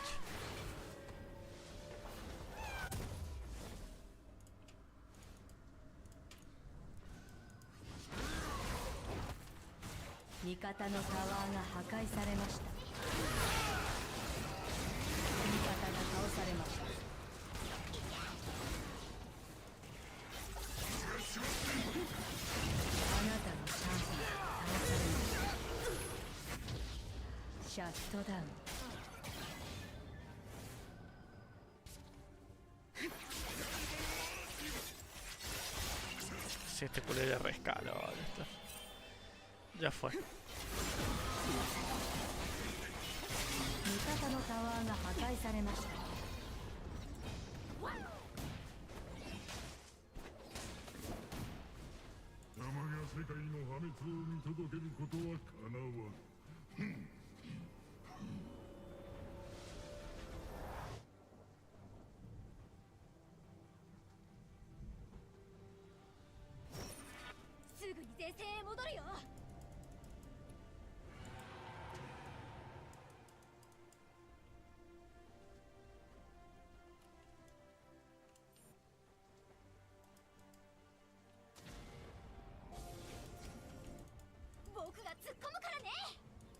Ah, ellos tienen alta combo comparada al nuestro, boludo. No podemos jugar.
Y jeca la esperanza que tenemos.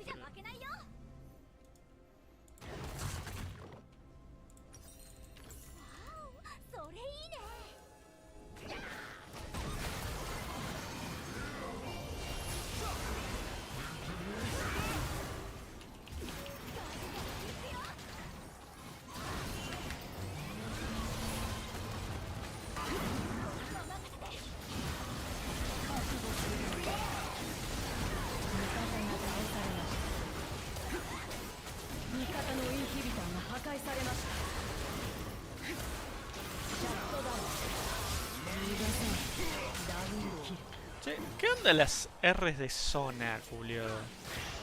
Erró todo y pareciera que le estuviera errando a propósito. あなたのチャンピオンが倒されました。味方のタワーが破壊されました。味方のタワーが破壊されました。味方のタワーが破壊されました。サモナーが対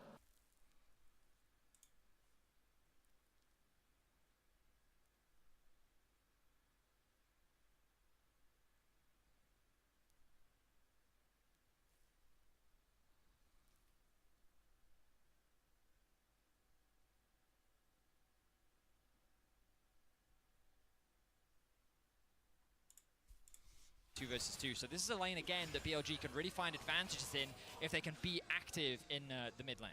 And the reason I love watching it so much is because you can ego on them from the other side of it. We've even had Oriana's getting the solo kills on the Syndra's. That's true. Especially if you have unpredictable movement, like walking towards it and dodging some of these Qs and move up on them. So definitely one that's very tiltable, as we said. But no se pudo jugar, Julio, ese game. Early game. No extra influence here. It's kind of one of those things that we talked about in game number 1, Vedius, where we were like, oh yeah, I can't wait to watch top lane, and everything was bottom. We're like, oh man, look at these junglers, it's Jarvan and Vi, they can both do so much. And they're like, focus, let's go ahead and just get those economies rolling. Yeah. Been doing a good... para tomar y voy al baño.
Good job, though. Gets his grasp up, even as Zeus goes for the belly bop. Winning the mana war here currently as they both eat their biscuits. So as a reminder, hang on a second. Might have to hold off on that as Jun navigates his way around the vision. I like this. We talked about the gank setup early on. Faker has no idea. Jun coming around. There's the stun. Scatter the weak. Faker tries to flash, but Yagal's got him for first blood. Counterattack from Owner, but doesn't look like there's a whole lot to get here. Nah, the Jarvan's probably not strong enough for this. Owner loses his own flash. That was a little silly. Yeah, they're gonna be able to rush down the wave still here too with Faker teleporting back. Yagal is so good. That was beautiful. Able to set him up. He kind of lures Faker in. Faker goes for the command attack, and Yagal's able to get him, throws the W, hits the stun, lines it up for Shun so that Shun can then have his flash for Faker's flash and secure that kill. Really well done. Yagal, probably one of the least hyped up members because he usually, to your point earlier, Vedius, you know, is playing a lot of roam style champs and setting up teammates, but him getting first blood so nice having Syndra get the early advantage. It's just also a lane that you can snowball. We already talked about it earlier, right? A lane that you can be active in early on. The fact that Shun choosing to sacrifice the crab because he saw an opportunity to make that play on a faker, navigating around that vision, just very well played. BLG being active in the early game is the best version of BLG in my opinion. And the play is very straightforward. Low mana on the side of Faker as well. That auto attack from Yagao flying as he flashes too is actually what cements the kill, as Jun is able to flash after and provide that damage. Been getting kind of low, but I don't think he's too worried right now. Keeping my eyes on the minimap as well as to the presence of the junglers. Ona pathing away as he moves towards his wolf camp. Bin? No.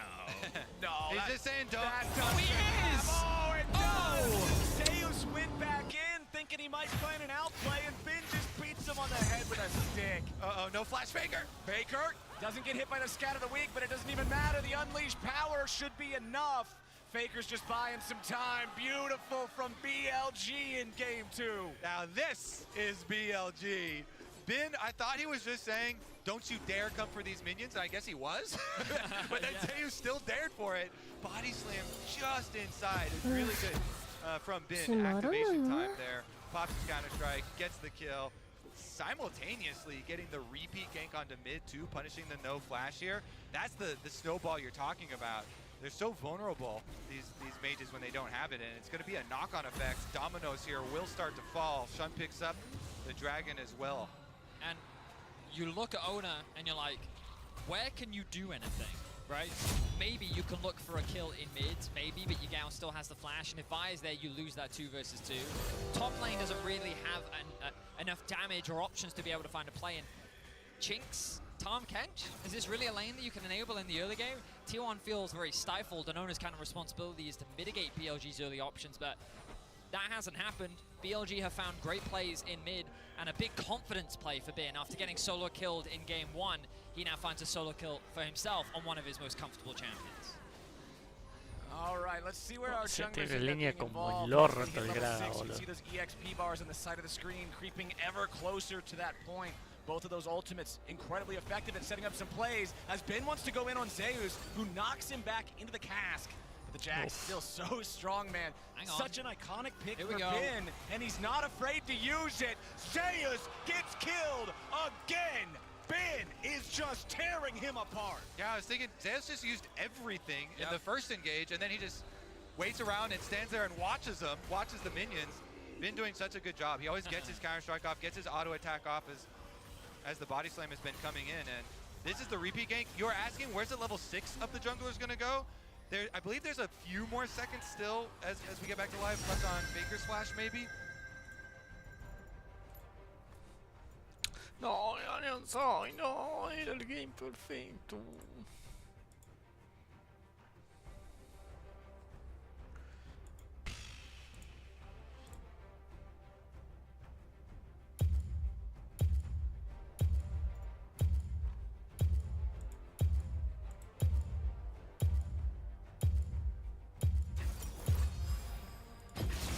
輝ける進化に加われること光栄に思うがいい。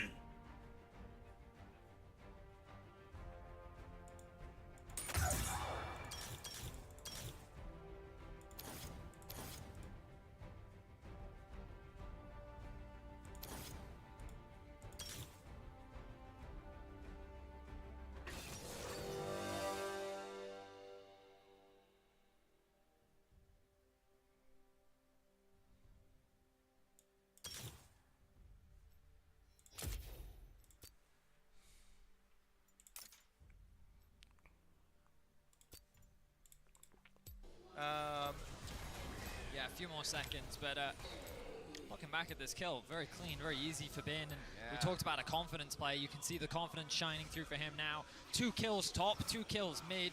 The top side of the map dominating for BLG, a 2k gold lead already 8 minutes in, and the pings are coming through for Herald, and what can T1 do about it? The truth is nothing. Yeah, there's kind of this big bad Jax up there in the top lane that is just not allowing any.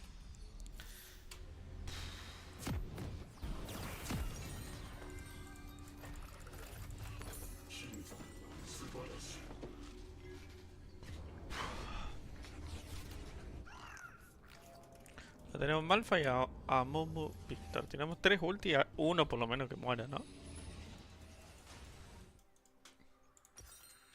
サモナーズリフトへようこそ。 Que tire. Ah, se cae el cable.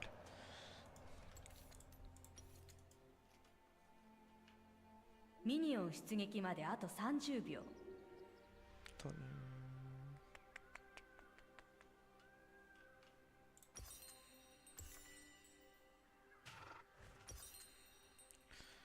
Vamos.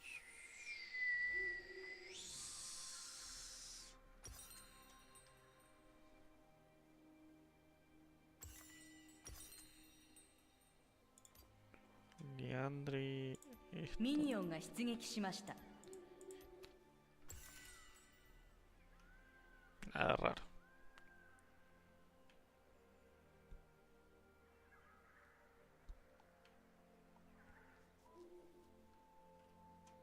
私こそが先駆者なのだ。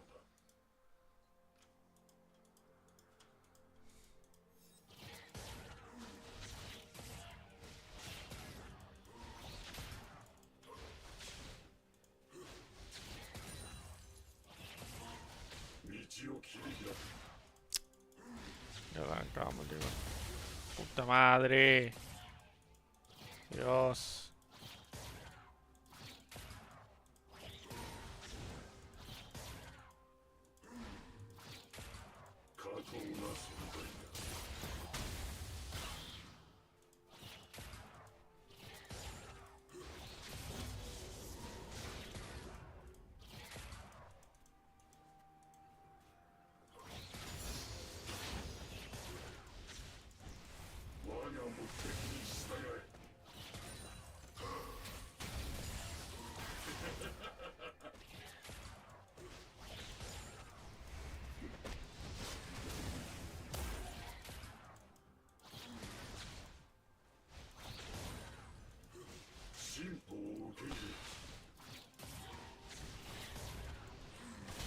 Qué manera de perder minion.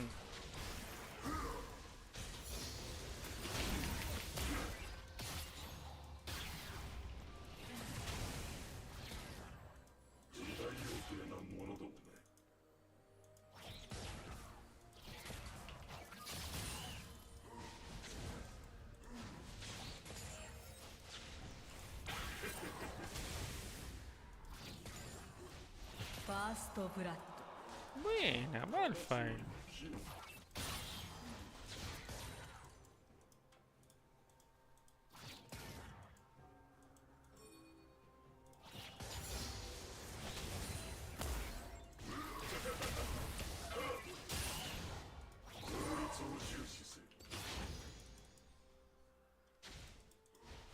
Seguiría, pero estoy medio jodido, amor, perdóname.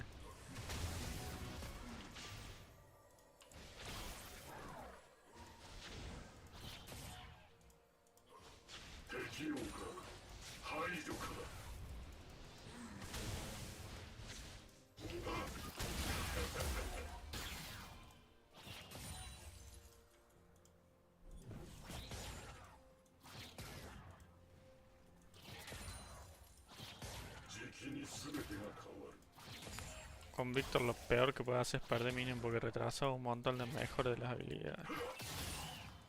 Y hablando de eso, 2 millones.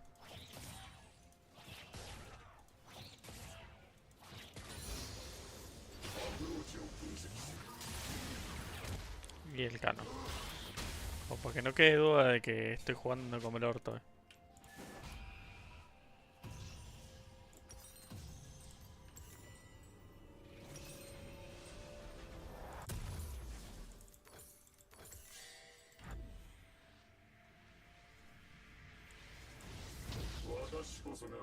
味方が倒されました。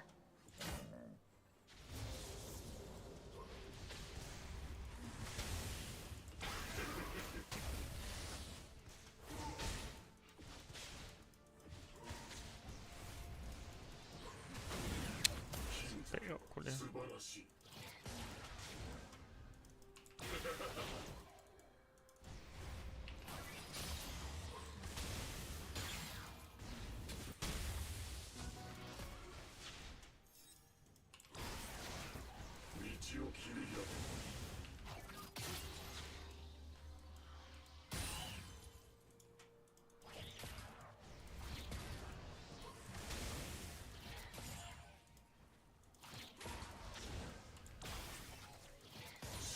味方が倒されました。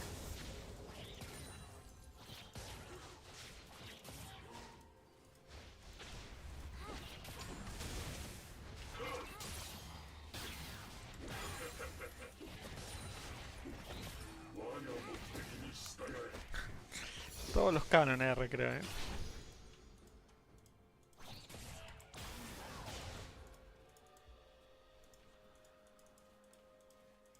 味方が倒されました。効率を重視する。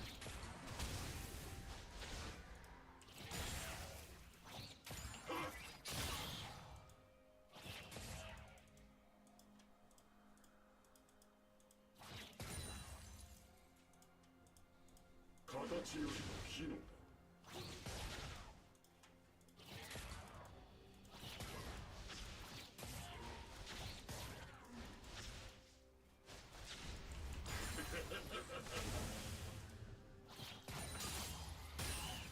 肉体を捨てよ。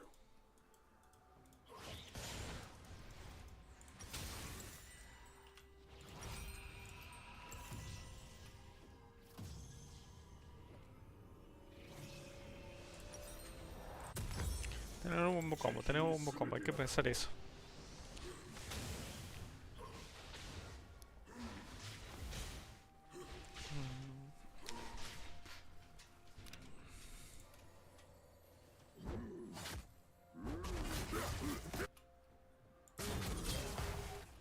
Approach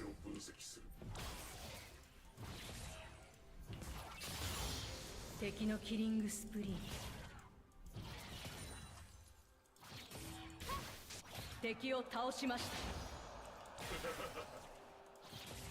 私こそが戦士なの。Encima que mate el swing va a estar complicado.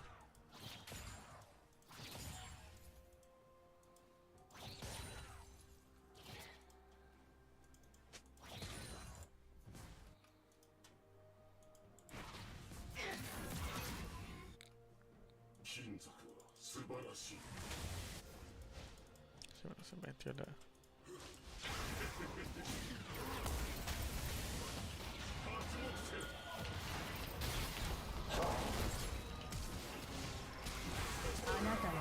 ¡Dale, culiado! Siempre van a estar para salvar el orto los que jueguen contra, boludo.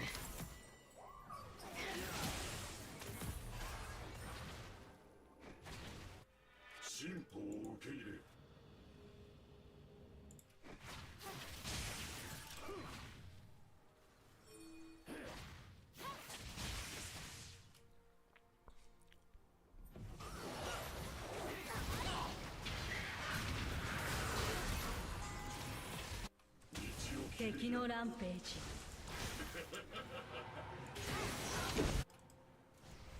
シャットダウン。ダブルキル。Qué tildeado que estoy, culiado. Dale, culiado, Olivuela, la puta que te parió, deja de errar.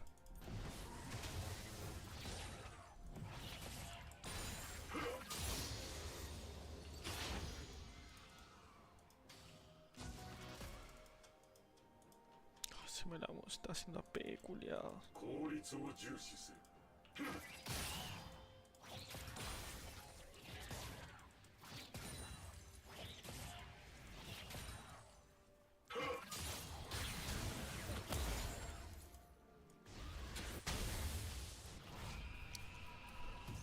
Cinco 1 el Swain, boludo.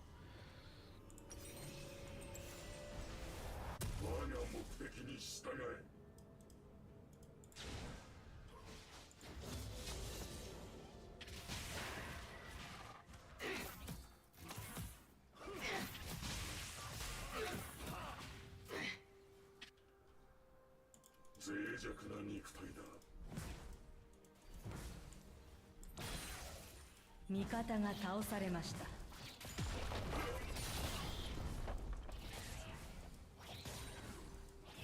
Creo que literal todos los canon R.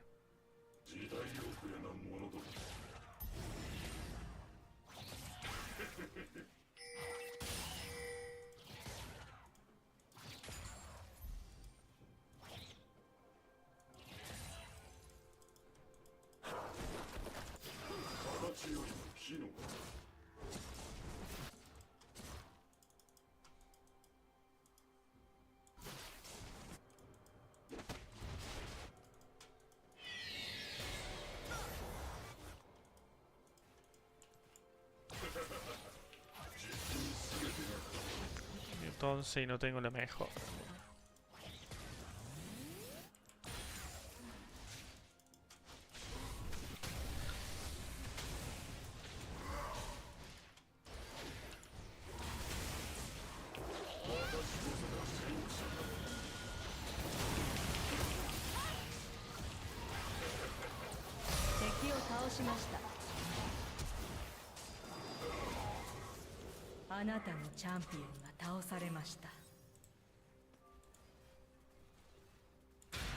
Menos mal que la zona sacó el 6. Corran del ulti, culiado, nada más. ¿Por qué le pelean con el ulti?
¿Qué te pasa? No, Sena, deja de morir.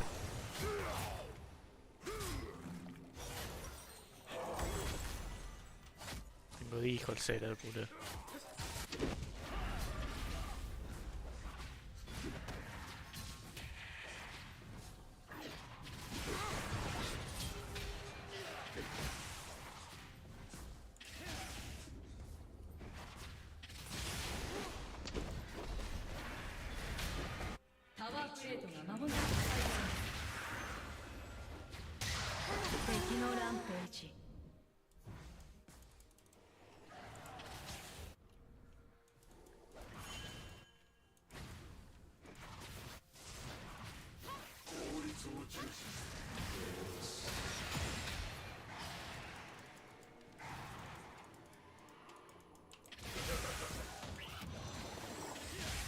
Julio, donde Puma bajó mi de vida.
倒されました。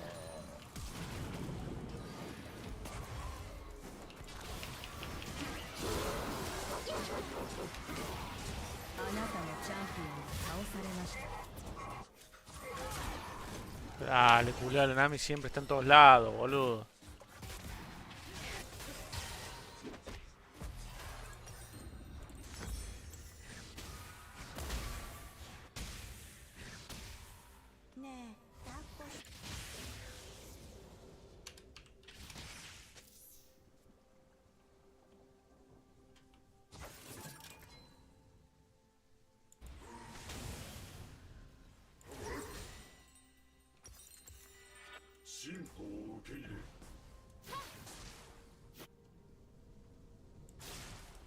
味方のタワーが破壊されました。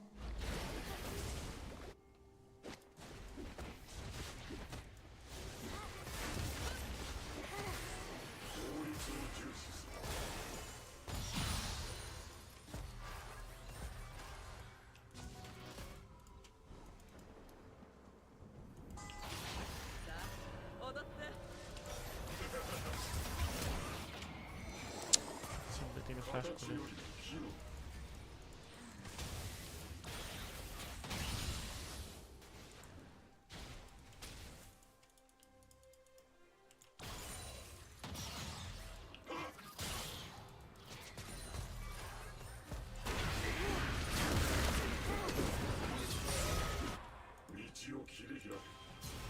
Pero salgan del ulti. 敵を倒しました。Cómo me pone nervioso.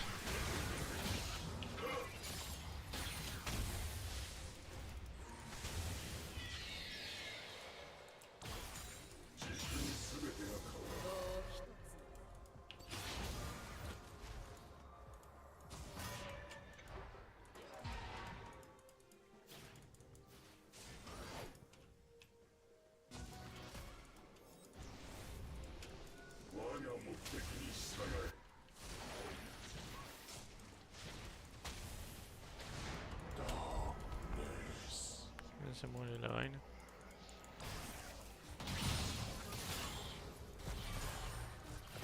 Teki no killing spree.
Teki no rampage. 敵を倒しました。味方のタワーが破壊されました。味方が倒されました。金属素晴らしい。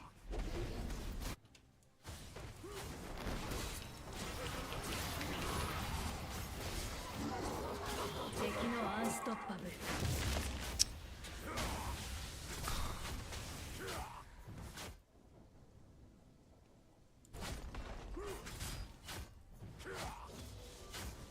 味方のタワーが破壊されました。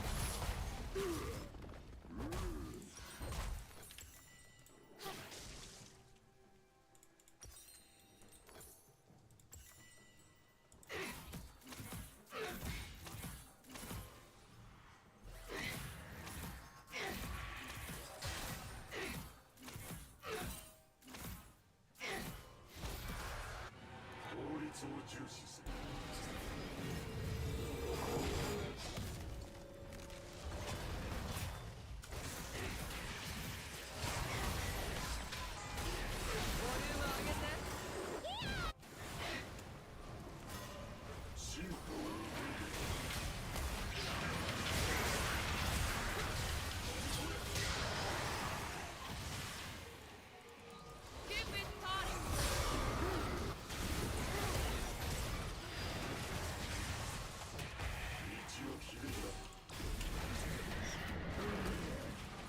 ダウン。味方が倒されました。あなたのチャンピオンが倒されました。敵を倒しました。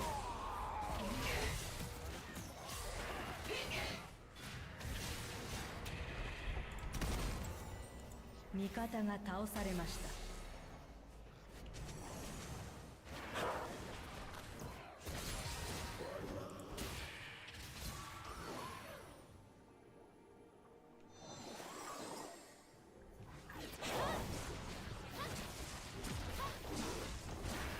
味方のタワーが破壊されました。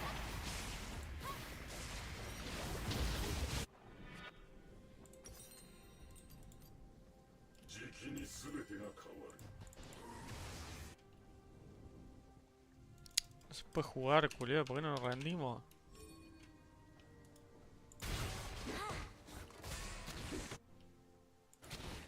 Mikataが倒されました。形よりも機能だ。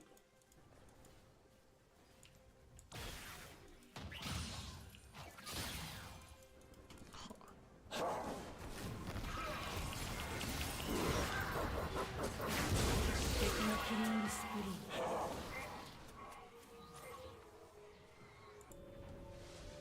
No puedo salir de base, culio, sin que me maten, boludo. La concha de su hermana.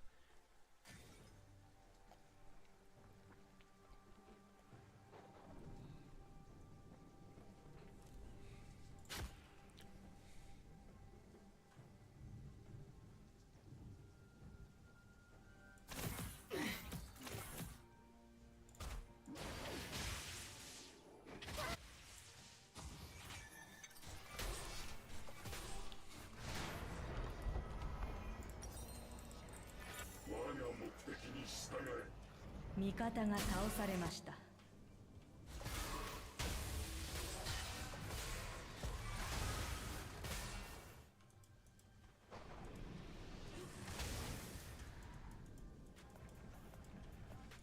Terminé el segundito en el año del orto, boludo.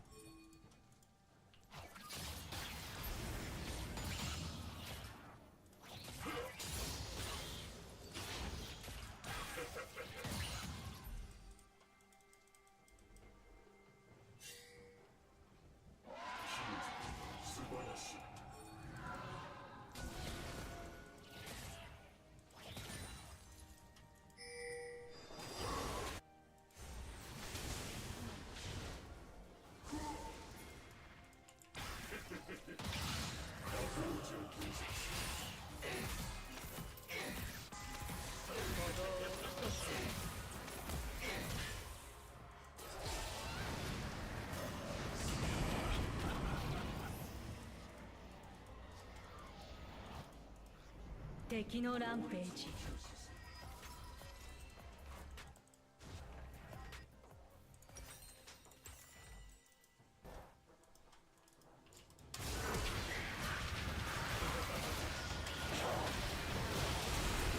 敵のキリングスプリーン。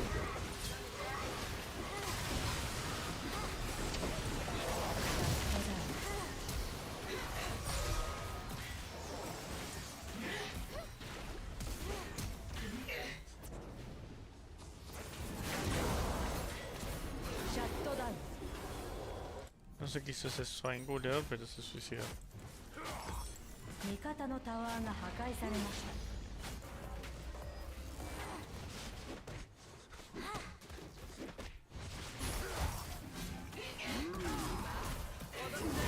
味方のインヒビターが破壊されました。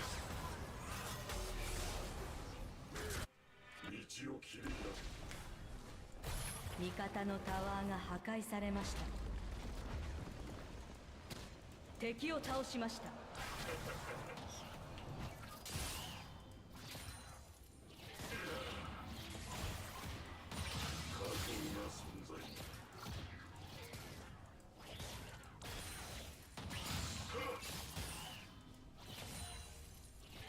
味方が倒されました。シ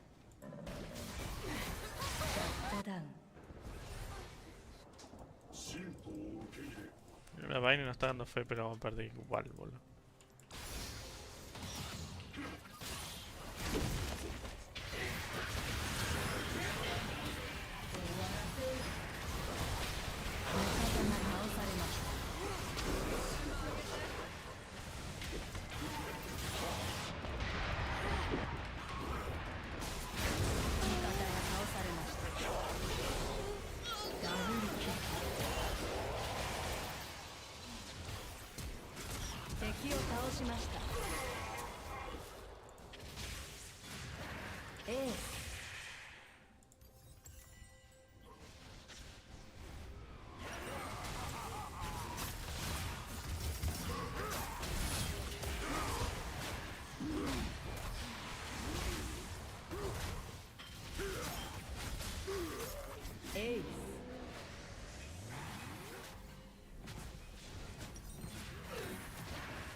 味方のインヒビターが破壊されました。味方のタワーが破壊されました。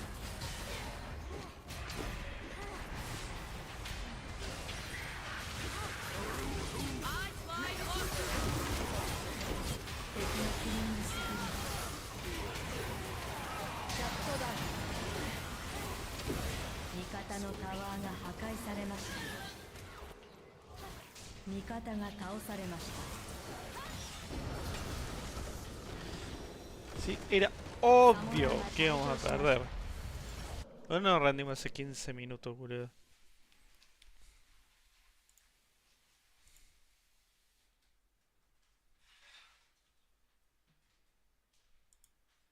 Thing to go down 64 to 47 in the farm.